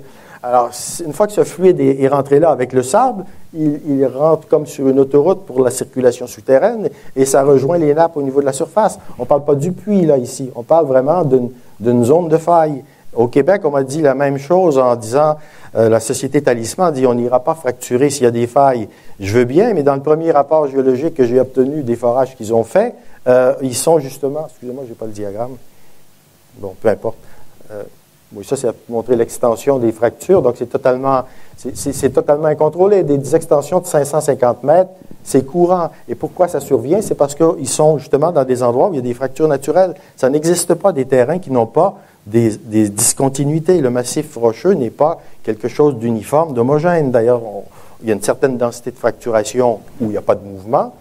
Ça aide à ce que le procédé soit efficace. Mais dans les zones où on ne contrôle pas, vous savez, ça procède depuis la surface et ça peut être à 2-3 km au bout du forage que se fait l'injection. L'opérateur, malgré toute la sophistication de ses instruments, il y a un manomètre, il y a une lecture de pression et une lecture de volume. Et quand il voit que ça fuit en grande masse dans le terrain, bien, il sait qu'il est dans une faille, il arrête. Sauf que c'est déjà rendu à 2000 pieds plus loin. Donc, on n'a pas de façon de prévenir les accidents dans ça et couvrir la totalité d'une couche géologique, tout l'IAS dans le bassin parisien, tout le sous-sol d'Anticosti, tout le Bakken au Dakota Nord, forcément, ils vont rencontrer des failles qui n'étaient pas cartographiées. Même avec le sismique, on ne peut pas détecter les failles. Ça, c'est mon expertise personnelle de 25 ans de cartographie. Oui, mais dans le bassin de Paris, bon, les failles, il y en a quand même, elles sont connues, la plupart. Les grandes failles, disons, qui sont susceptibles, disons, de rejouer. Mais dans la série géologique, de toute façon, quand bien même il y aurait une petite faille, il y a suffisamment d'argile, disons, qui sont capables de fluer pour, disons, empêcher tout de suite le passage de quoi que ce soit du fond du puits vers... on est quand même là à 3000 mètres de profondeur. Hein. Non, le fluage qu'on invoque, il ne se produit pas dans les failles pour une raison bien simple, c'est que les failles sont déjà, dans certains cas, quelques failles peuvent être cimentées, étanches elles-mêmes, mais c'est bien connu dans le génie civil. On a fait des tunnels sous le Mont Blanc, dans certains endroits, on avait plus de 2000 mètres de roc au-dessus, donc des pressions énormes, et le débourrage des tunnels. Mon expertise vient du domaine du génie civil, et où on a vraiment, pour les questions de fuite d'eau, de perméabilité, de fracturation, de possibilité d'injection de gaz, des méthodes assez sophistiquées. Le carottage est fait en continu. Nos tunnels nous permettent de nous balader en continu pour voir la densité des fractures. Et quand on a une faille sur une carte, on s'aperçoit souvent, dans la réalité, sous terre, c'est peut-être 3, 4, 5 zones de discontinuité, zones de fracturation. Donc, elles ne sont pas aussi simples que ce que montre la sismique ou les cartes géologiques. Et même à 2000 mètres de profondeur, le fluage est loin d'être suffisant pour boucher des fractures dans lesquelles on est vite en train d'injecter du sable pour les maintenir ouvertes, justement. Donc, il y a des communications, il y a des cas de communication des zones profondes, on en a au Québec connues de façon naturelle entre les eaux salines de profondeur et le méthane thermogénique des profondeurs et qui arrive jusqu'à la surface. Je vous parle des conditions naturelles. Si on fracture dans ça, on ne peut pas dire qu'il y aura quelque chose qui miraculeusement va boucher ces voies naturelles. On va encore en plus ajouter plutôt des trous qui eux-mêmes deviendront des sources de circulation par la suite quand les bouchons seront dégradés. Je ne sais pas si vous voyez le point de vue. Je ne pense pas que les failles, on puisse dire que parce qu'il y a un peu d'argile, ils se bougent toutes seules. C'est comme les coulis de ciment, ils ne se bougent pas tout seuls. Moi, je ne suis pas persuadé qu'elles rejouent, ces failles, d'abord. Non, elles ne rejouent pas. On ne parle pas de sismique, là. On parle pas de tremblement de terre. Les failles sont des zones perméables. Oui, mais dans votre discours, on a l'impression que finalement, en fracturant, on va remobiliser des failles. Pas le mouvement de la faille. Non. On va remobiliser, on va permettre la circulation souterraine entre une nouvelle zone perméable qu'on vient de créer dans l'ensemble de la couche de roche-mère. Sa perméabilité, je ne sais pas le chiffre, elle est d'après moi modifiée par plusieurs ordres de grandeur. Sinon, l'hydrocarbure ne s'écoulerait pas. Ce qui est emprisonné pendant 400 000 ans dans une couche comme le bacon et qui se met à circuler en quelques années, ben c'est parce qu'il y a quelque chose qui a été changé, c'est la perméabilité due aux nouvelles fractures. Alors, si cette couche continue après, une fois qu'on a terminé la fracturation par des dizaines de milliers de puits, dans cette zone-là, il y aura des circulations naturelles qui débitaient peu, mais maintenant, ils sont connectés directement avec une source de méthane, une source d'hydrocarbures, qui va aussi circuler par des fractures naturelles. J'ai quelques schémas de ça, mais bon, j'ai parlé surtout des puits dans l'exposé, mais les deux causes existent, et la deuxième, celle des fractures naturelles, est beaucoup plus problématique, parce qu'on peut retravailler un puits, on peut le recolmater, on peut faire du plug-in ou du squeeze, qu'on appelle en termes techniques chez nous. Par contre, dans une faille, j'imagine mal comment on va aller boucher une faille sur 4 km de long. C'est pas possible. Nous, pour l'instant, donc, comme je vous dis, on n'a pas d'expérience sur le sujet, puisqu'on n'a jamais fracturé, utilisé... Enfin, la fracturation hydraulique, une fracturation hydraulique de cette ampleur, hein, bien évidemment, hein, qu'il ne faut pas confondre avec ce qu'on appelle la stimulation, oui. Hein, et ça c'est autre chose, la stimulation de réservoirs classiques, où là on ne fait que, disons, permettre de faire démarrer la perméabilité d'une roche, et ça n'a rien à voir. Donc il y a fracturation hydraulique et fracturation hydraulique, hein, donc il ne faut pas confondre.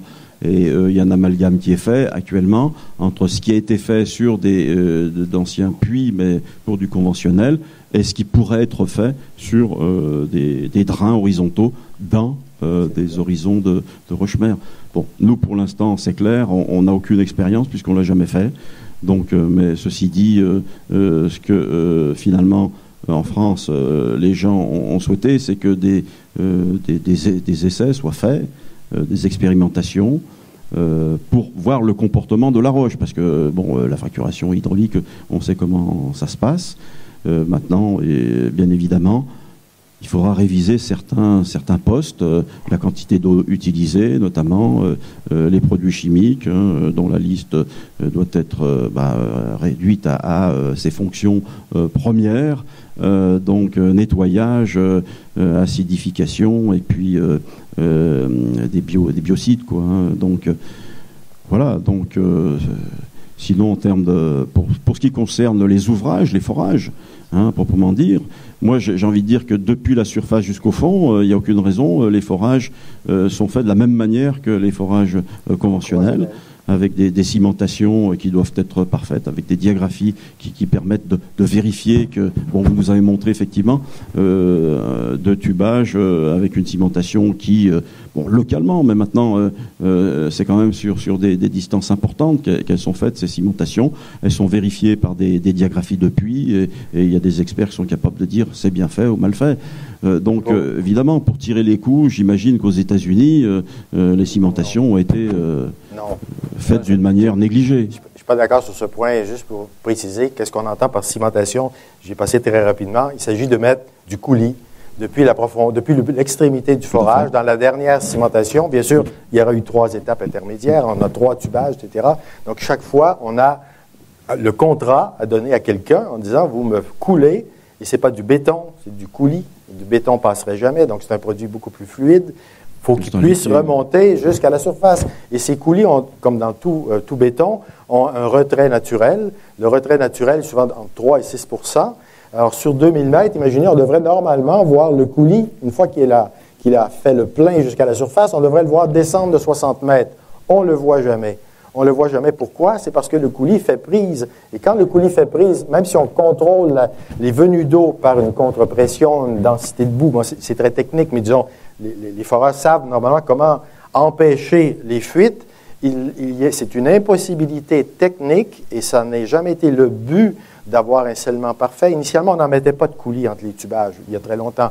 On s'est mis à en mettre parce que, surtout dans la fracturation hydraulique, il y a des cycles dynamiques. La pression, on doit passer souvent, il y a des variations de pression. Donc, il faut que le tube soit résistant, il ne faut pas qu'il bouge, il ne faut pas qu'il ait un mouvement libre. Donc, le coulis a cette fonction, mais une fois qu'on a terminé la production, ce qui arrive au coulis, il se développe, et ça c'était démontré par un collègue qui est spécialiste des Wild Oil Wells Leak, que vous devez peut-être connaître, Maurice Dussault, qui est un chercheur à l'Université de Waterloo, qui travaille qu'avec l'industrie pétrolière depuis le début de sa carrière. Il montre qu'il y a le phénomène de migration d'une fissure annulaire depuis le bas jusqu'en haut des forages anciens, en vieillissement, dû à des cycles thermiques, dû à des cycles plutôt pas thermiques, mais de variation de pression et vieillissement des coulis. Il y a décollement des coulis de l'acier, il y a décollement des coulis du tubage, il y a aussi parfois à l'intérieur même du coulis une fissure annulaire qui remonte jusqu'à la surface. Et il suffit d'1 millimètre pour amorcer une circulation, laquelle amorce une dégradation et laquelle va donner des fuites à gérer dans 15 ans, dans 30 ans, etc. Alors, si le gisement était vide, comme un puits d'exploration usuel qui ne trouve rien, j'ai aucun problème avec ça. Moi, je n'ai pas de problème avec le gaz et le pétrole qu'on extrait. Ma préoccupation, c'est le gaz et le pétrole qui restent quand on bouche le trou. Pouvez-vous me garantir que ça tient 10 000 ans, 100 000 ans, votre technologie? Et c'est ce qu'il faut, selon moi, pour ne pas léguer un méga problème pour lequel on n'a fait aucune étude avant de se lancer tête baissée aux États-Unis dans cette industrie. Peut-être qu'en France, vous réétudierez le problème et vous trouverez une solution miraculeuse, mais jusqu'à maintenant, c'est développé avec des brevets des sociétés qui ne sont pas des deux de pique dans l'industrie, Halliburton, Schlumberger, etc. On détient les brevets, encourage les compagnies planétaires partout à acquérir des permis sur les roches-mères. Ça semble être un boom payant partout et les investisseurs courent beaucoup dans ça, mais il y a un danger pour ceux qui investissent. En tout cas, on se base beaucoup sur des taux de production avec l'expertise de puits conventionnels, alors que dans le cas de gisements de roche-mère, la courbe de descente de production est beaucoup plus raide. Et ça, il y a encore assez peu de chiffres, mais les premiers chiffres nous montrent qu'on a une possibilité d'éclatement d'une bulle dans ça. Donc peut-être dans 10 ans, on ne parlera plus de gaz de schiste et de pétrole de schiste. Je ne suis pas expert en finance, mais cette problématique liée sur des fausses projections de production future, ces puits-là ne durent pas 20 ans comme les puits conventionnels. À peine après 3 ans, ils sont non rentables. Aux États-Unis, votre gisement sera peut-être différent en France, ou vos techniques, mais ça, je ne sais pas.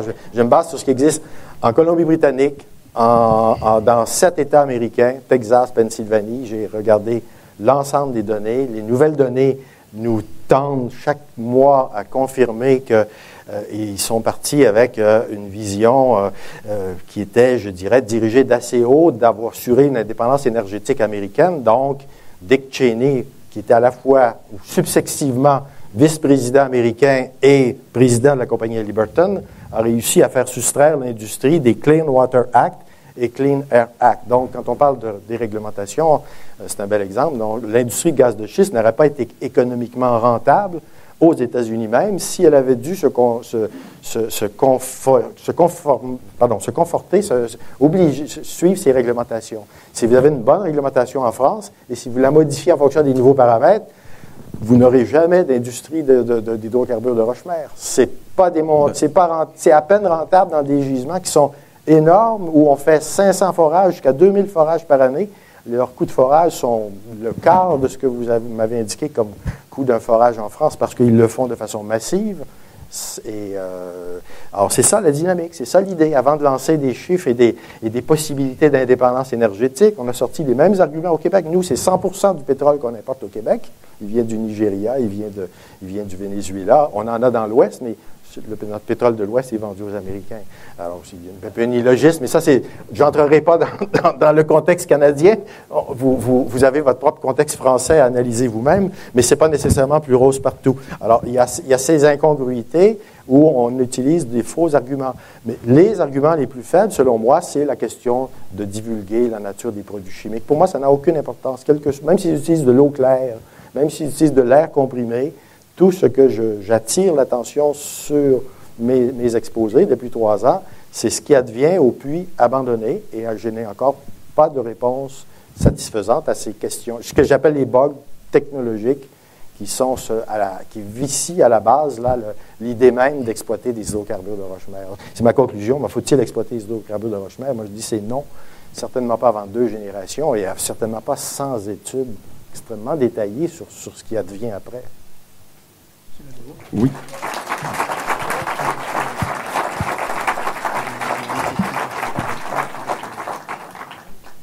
La question que j'aimerais vous poser, c'est Oui. est-ce que ces puits qui sont abandonnés Oui. sont sous surveillance aux États-Unis? Aux États-Unis, Oui. écoutez, la surveillance des puits est une idée relativement récente. Historiquement, les compagnies pétrolières, tant aux États-Unis, dans tous les États du monde, j'ai regardé, je crois, en France, peut-être j'ai moins regardé votre législation. La législation au Canada, un puits, quand un opérateur demande un permis pour utiliser le substratum, il est locataire pour extraire du gaz ou du pétrole. Et quand il termine, il déclare que maintenant son puits, il n'en veut plus, il n'est plus rentable. Il n'y a pas à démontrer qu'il n'y a plus de gaz, il n'y a pas à démontrer rien du tout. Il y a simplement à se conformer à les lois de l'environnement qui obligent, ce que j'expliquais, le scellement au-dessus de la formation, ou au-dessus, entre chaque formation aquifère, l'obturation du puits au niveau de la surface, la reconversion des sites, et ils obtiennent, dans les faits, 6 mois après le passage de l'inspection, il y a inspection fréquente pendant les opérations. Pour des questions de sécurité, les normes qui définissent comment on opère un chantier de construction ou comment on opère un puits en activité sont très détaillées. Mais il y a un vide juridique à peu près absolu sur ce qui se passe des puits une fois qu'ils sont retournés à l'État. Et l'État, la région la plus avancée, c'est l'Alberta, qui a 300 000 puits classiques, conventionnels. Ils ont créé seulement en 2000 un organisme pour faire l'inventaire des puits qui sont un peu partout dans le décor. Et ils exigent des compagnies une contribution. Ils ont un budget de 10 millions de dollars par année. Ça leur a permis de faire l'inventaire. Et ils ont attaqué un puits qui fuit depuis 1916, un vieux puits qui débite de la saumure et du gaz dans la rivière La Paix, à proximité d'une ville qui contamine, on estime qu'il y a, je n'ai pas les chiffres en mémoire, mais des quantités importantes.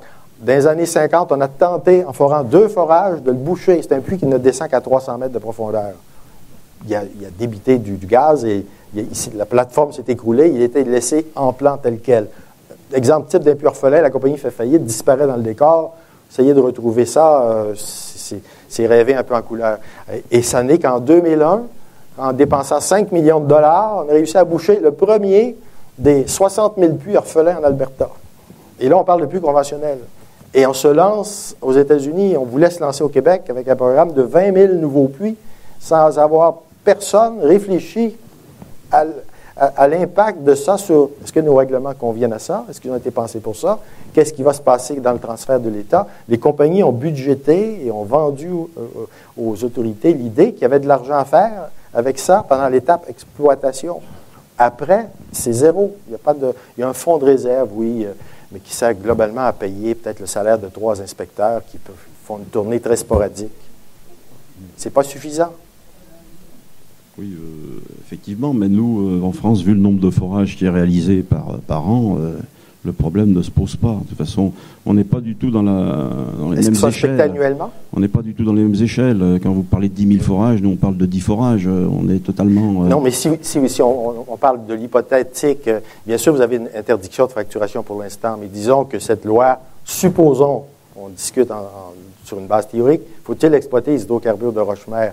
L'exploiter les hydrocarbures de roche-mère en France va demander aussi 10 000 à 20 000 puits dans le bassin parisien. On ne peut pas dire qu'on va exploiter le lias avec 3 forages. Ça prend un forage pour couvrir la totalité du gisement. Pour arriver à votre chiffre d'1 milliard de barils exploitables, il faudra avoir combien de puits? Comme je l'ai dit, à partir de clusters éloignés de 5 km. C'est des clusters que je vous montrais sur le diagramme. Les plateformes qui sont là, ce sont toutes des clusters. Il y a 4, 5, il y a un record, il y a 48 puits. 48 puits indépendants qui partent d'une seule plateforme aux États-Unis, en Arizona. Mais peu importe, le problème est le même. On doit avoir 100% de la fracturation, doit couvrir 100% du volume de la formation pour arriver aux chiffres indiqués. On exclura peut-être des zones qu'on aurait identifiées failles ou autres, mais en gros, pour arriver au chiffre d'1 milliard que vous citez pour le bassin parisien, on ne peut pas penser à quelque chose de comparable à ce que vous avez fait jusqu'à maintenant.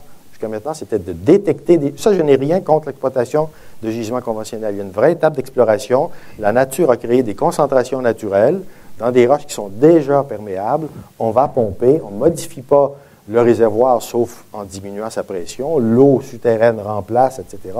Et on peut boucher le puits. Mais fracturer la roche-mère, c'est une idée totalement différente. Oui, je suis tout à fait d'accord. Sur cette base, on ne peut pas penser qu'on va avoir quelques dizaines de puits seulement. Ça sera comme aux États-Unis.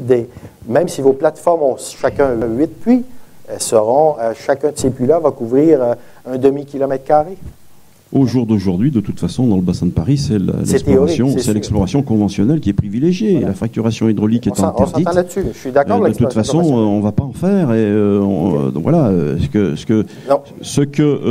Mais faudrait-il exploiter les roches-mères? C'est ça la question. Ce que la loi du 11 juillet 2011 prévoit, et 4 articles. Il y a un article qui prévoit qu'une commission d'évaluation soit créée pour évaluer justement en particulier les impacts environnementaux d'une fracturation, de quel type, j'en sais rien, hydraulique, au propane. Moi, le propane non plus, je suis comme vous, je pense que c'est trop dangereux. Enfin, bon, ça c'est mon point de vue, hein, c'est pas le... C'est moi qui dis ça. Hein. Et puis après, les autres techniques, l'arc électrique, tout ça, c'est des fantasmes plus qu'autre chose. Bon, la vraie technique, c'est la fracturation hydraulique. Hein, oui. Voilà. Et maintenant, il y a sa mise en œuvre, son impact, et bon, ça c'est sûr qu'il faut le mesurer. Il faut arriver à ce que vous dites, à voir sur le long terme quelle incidence elle peut avoir. Ça, je suis tout à fait d'accord. Bon, puis la logique entre le pétrole et le gaz est différente. C'est pas le même fluide. On n'a pas la même. Non. Bon, en France, on produit surtout du pétrole. Lac, finalement, c'est terminé. Le gisement de Lac, le plus gros gisement qui avait été découvert en Europe. Finalement, ça y est, c'est sa fin. Donc, l'année prochaines années, ça va être 99,9% de notre gaz qu'il faudra importer, hein, puisque le gaz ne représente plus que 0,2% de nos besoins. Bon, alors après, dans le sud, savoir si on exploite le gaz de schiste ou non, bon, la question aujourd'hui ne se pose pas, puisque sans fracturation hydraulique, c'est pas possible. Pas possible. Voilà. Êtes-vous d'accord avec moi que dans le cas de gisements conventionnels, effectivement, on a des gisements où on a le gaz. Ici, à pétrole, il sera forcément plus bas. Donc, la nature a permis, sur une longue échelle de temps géologique, ce transit, et le gaz étant plus léger, peut se loger dans des réservoirs distincts. Le gaz et le pétrole ne sont pas mélangés dans le conventionnel. Dans le centre du bassin de Paris, on n'a pas de gisement de gaz. C'est le pétrole. Très peu de gaz. Dans la roche-mère, est-ce que vous avez une idée? Est-ce que, moi, je n'y crois pas, parce que je connais les gisements qui ont été identifiés en Amérique du Nord. Si on parle de la roche-mère, le gaz, le kérogène est là, il libère, bien sûr, par les transformations, rarement, uniquement un seul produit. Bien sûr, on parle de gisements qui sont plutôt dans la fenêtre à gaz, d'autres qui sont plutôt dans la fenêtre pétrole, mais croire qu'on va tomber sur une roche-mère qui va nous livrer que du pétrole sans avoir le problème de gaz associé, parce que quand vous abandonnerez ce gisement de pétrole, le gaz, il y en aura aussi dans votre gisement, et vous aurez aussi amorcé le processus de migration de ce gaz. Donc, c'est un problème nouveau que vous n'avez pas dans les gisements de pétrole conventionnels. Même si c'est le pétrole que vous allez tirer de la roche-mère, ce pétrole, il ne sera pas comme le pétrole qui, lui, a eu des centaines de milliers d'années ou quelques millions d'années pour migrer. Vous allez avoir un pétrole dont la migration va s'amorcer l'heure suivant la fracturation. Et cette migration va forcément créer un problème de présence de gaz qu'on n'a pas et qu'on peut avoir à une échelle beaucoup moindre dans les gisements conventionnels. De ce point de vue, il y a eu quand même quelques essais qui ont été faits au niveau du lias sur des puits verticaux. Le pétrole est absolument le même que celui que l'on retrouve dans... La nature du pétrole, oui, mais est-ce qu'on a dosé le gaz? Est-ce qu'on a mesuré le rapport, en somme, le rapport gaz-pétrole dans la roche-mère? C'est une donnée qui existe pour à peu près tous les gisements qu'on a inventoriés jusqu'à maintenant. Et dans le cas d'Anticosti, on sait que nous, on aurait Anticosti un rapport gaz-pétrole 3 fois plus élevé que celui qu'il y a au Bakken. Donc, on aura un contexte insulaire, avoir un problème 3 fois plus gros parce qu'il n'y a pas de port méthanier dans une île comme ça. Donc, c'est un problème. Et les industriels qui ont fait la promotion du projet n'ont pas dit un mot sur le gaz. En fouillant dans leurs données, j'ai vu qu'ils avaient un problème de gaz absolument énorme à gérer à cet endroit-là. Donc, on ne peut pas penser comme du gisement conventionnel. Il faut regarder qu'est-ce qui va réellement se passer après la fracturation. Et pas juste pendant 3 ans d'exploitation, après également aussi.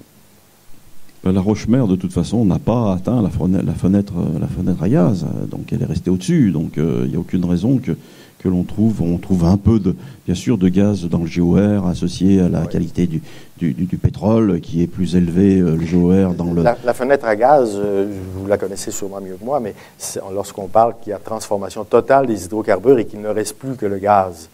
Mais même quand on est même qu'on n'a pas encore détruit l'ensemble des hydrocarbures, on a, avec ces hydrocarbures dans la roche-mère, présence de gaz, parce que tous les gisements que j'ai vus, tant du Bacon, etc., toutes les données publiées jusqu'à maintenant pour les gisements de roche-mère de pétrole donnent un rapport gaz liquide, gaz par rapport à liquide, qui varie d'un gisement à l'autre. Et du côté d'Anticosti, le rapport est 3 fois plus élevé que celui du Bacon, celui du bassin de Paris, que je ne sais pas, je n'ai pas trouvé de données. Vous m'avez appris hier qu'on peut accéder aux données de forage. Si j'ai un peu de temps, j'irai regarder ça. Ça complétera des statistiques, mais ce sont des questions. On n'a pas besoin d'aller forer pour savoir ça. C'est sûrement des données ont déjà été recueillies.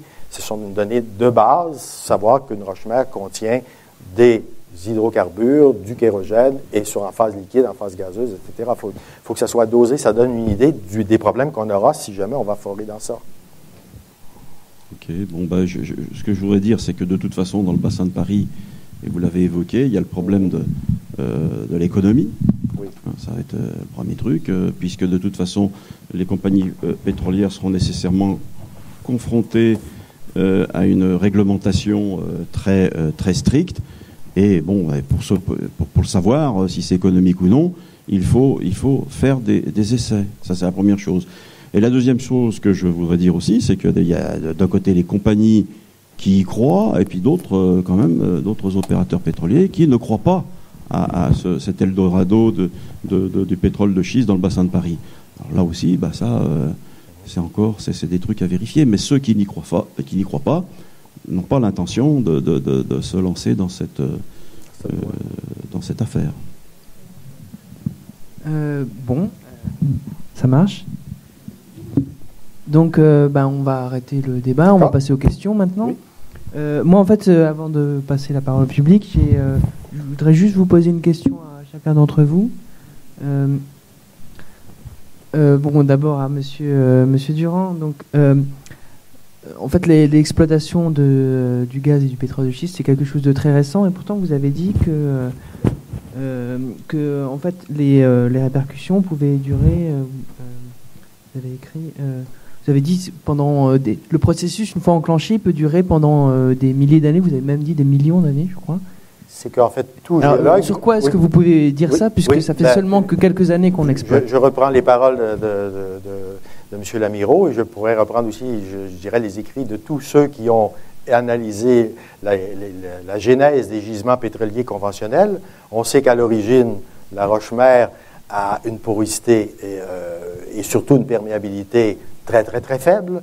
Ça prend donc des temps incommensurablement longs en fonction des gradients, en fonction des variations de pression, pour qu'on ait amorce de migration. Ça prend aussi une certaine quantité de fracturation naturelle. Donc, dans le jeu des âges géologiques, le pétrole peut se mettre à migrer 10 millions d'années ou 100 millions d'années après qu'il a été emprisonné. Et cette migration elle-même dure des centaines et peut-être des millions d'années.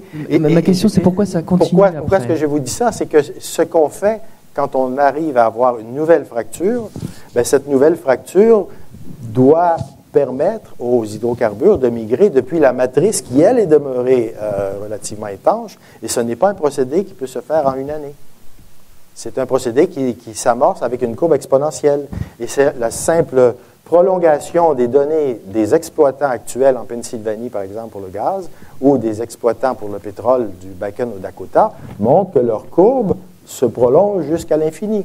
Alors l'infini, c'est long, mais en géologie, 100 millions d'années, c'est l'ordre de grandeur auquel on est habitué de traiter. Donc je pense qu'à peu près tout le monde, tant de l'industrie que moi qui questionne l'industrie, je pense qu'on s'entend pour dire qu'une libération de gaz ou de méthane ou de pétrole à partir d'une roche-mère, c'est quelque chose qui est extrêmement rapide au début quand on vient de créer des fractures. Mais c'est quelque chose qui ne se tombe pas à zéro au bout de 3 ans. C'est quelque chose qui se va demander des temps extrêmement longs. Et on n'a pas de précédent dans l'exploitation de quelque chose. Le charbon, quand on arrête, il reste en place. Une mine d'or, quand on arrête, ça reste en place. Mais le méthane et les hydrocarbures, quand on arrête, les fractures sont là avec du sable dans les fractures. Est-ce que les fractures se referment? Moi, je croyais ça naïvement quand j'ai commencé mes recherches, mais toutes les courbes montrent qu'au contraire, on a un peu plus que la courbe théorique. On semble avoir un débit qui donne des bits un petit peu plus que ce que donnerait la simple position statique des fractures. Alors, elles ne se referment certainement pas, parce que si elles se fermaient au bout de 3 ans, On m'a répondu ça dans un autre débat précédent et j'ai écouté démontrer ça, mais je n'y crois pas, moi, que vos fractures se fermeraient miraculeusement quand vous décidez de fermer le puits. Ça se peut pas. Ok, merci. Et, voilà. Donc sinon, j'avais aussi une question pour Monsieur Lamirault. Tout à l'heure, vous avez dit, vous avez répété plusieurs fois que la fracturation hydraulique est interdite en France, mais vous avez dit que peut-être qu'en cherchant, on pourrait peut-être trouver des cas une fracturation naturelle, vous avez dit. Est-ce que vous avez des cas en tête de fracturation qui serait naturelle ? Pour savoir si la roche-mère elle est fissurée naturellement, il faut aller l'explorer et la carotter et faire des mesures voir un peu, et puis essayer de faire un drain horizontal dans cette roche-mère, essayer de produire cette roche-mère sans fracturation additionnelle, comme conserver la fracturation qui elle a un âge qui est géologique, quoi, Ma question, c'est est-ce que vous l'avez déjà vu en fait ? Pour l'instant, non. Enfin, je vous ai montré des images tout à l'heure. Vous avez vu dans le sud de l'Angleterre, là, cette roche-mère méridienne qui affleure en falaise, en bordure de mer.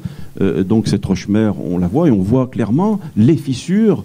Je vous l'ai montré tout à l'heure en diapositive, ces fissures naturelles. Et on peut imaginer que le pétrole est coincé dans ces fissures naturelles, comme elle pourrait l'être dans un réservoir. En fait, on aurait comme du conventionnel, on aurait juste à le pomper, c'est ça ? Il n'y aurait pas besoin d'injecter. On aurait juste à le pomper, oui, tout à fait. Ouais.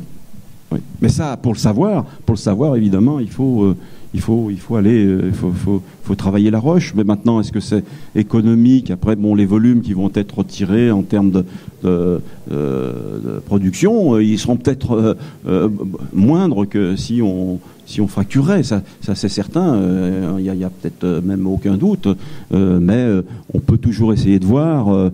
C'est vrai que si le baril est à $50, j'imagine mal qu'on aille regarder seulement faire une production uniquement à partir de la fissuration naturelle. Maintenant, lorsque le baril sera dans quelques années à 200, peut-être que ce jour-là, on essayera de voir si on peut pas. Oui, parce que le pétrole aussi, entre parenthèses, je voudrais signaler que, au-delà du fait que c'est une énergie fossile, on est d'accord, c'est une matière première aussi, faut pas l'oublier, et qui est très utile dans la pétrochimie, et qui n'a pas chez lui, dans sa poche un portable, ou un ordinateur, ou des Tupperware. Là, l'autre jour, j'entendais à la télévision, la France disait, oui, on est content, on a une industrie de Tupperware qui est vraiment extraordinaire. Oui, d'accord, mais demain, s'il n'y a plus de pétrole, votre Tupperware, vous le fabriquerez plus, parce qu'on a besoin de propylène, qui est un dérivé du pétrole. Bon, je veux dire que le pétrole, c'est quand même oui, bien sûr, vous pouvez toujours revenir à l'âge des cavernes, ça c'est votre problème. Mais bon, la plupart des gens, eux, veulent, disons, ils sont habitués maintenant à leur confort, et je pense pas qu'ils accepteront de réduire leur train de vie, notamment en termes d'utilisation de tous les dérivés hydrocarbures qui, entre parenthèses aussi, sont utilisés en médecine. L'aspirine, par exemple, est un composé hydrocarbure. Donc, il faut quand même. Pourquoi on s'acharne à vouloir produire du pétrole ? On a de multiples raisons. Maintenant, c'est sûr que, je suis tout à fait d'accord qu'on ne pourra jamais le faire dans le cadre d'une négligence du point de vue de la sécurité et de la protection de l'environnement. Ça, il est hors de question en France de le faire de cette manière. Maintenant, que ça ait contaminé, et c'est là où je voulais insister, que cette polémique sur les gaz de schiste, hydrocarbures de schiste, ait contaminé l'exploration dite traditionnelle, qui existe depuis 60 ans et qui pose pas de problème. Et ça, je trouve ça un peu injuste pour les opérateurs pétroliers qui, s'intéressent qu'aux hydrocarbures conventionnels. Merci, Monsieur le Maire. Merci, Monsieur Durand.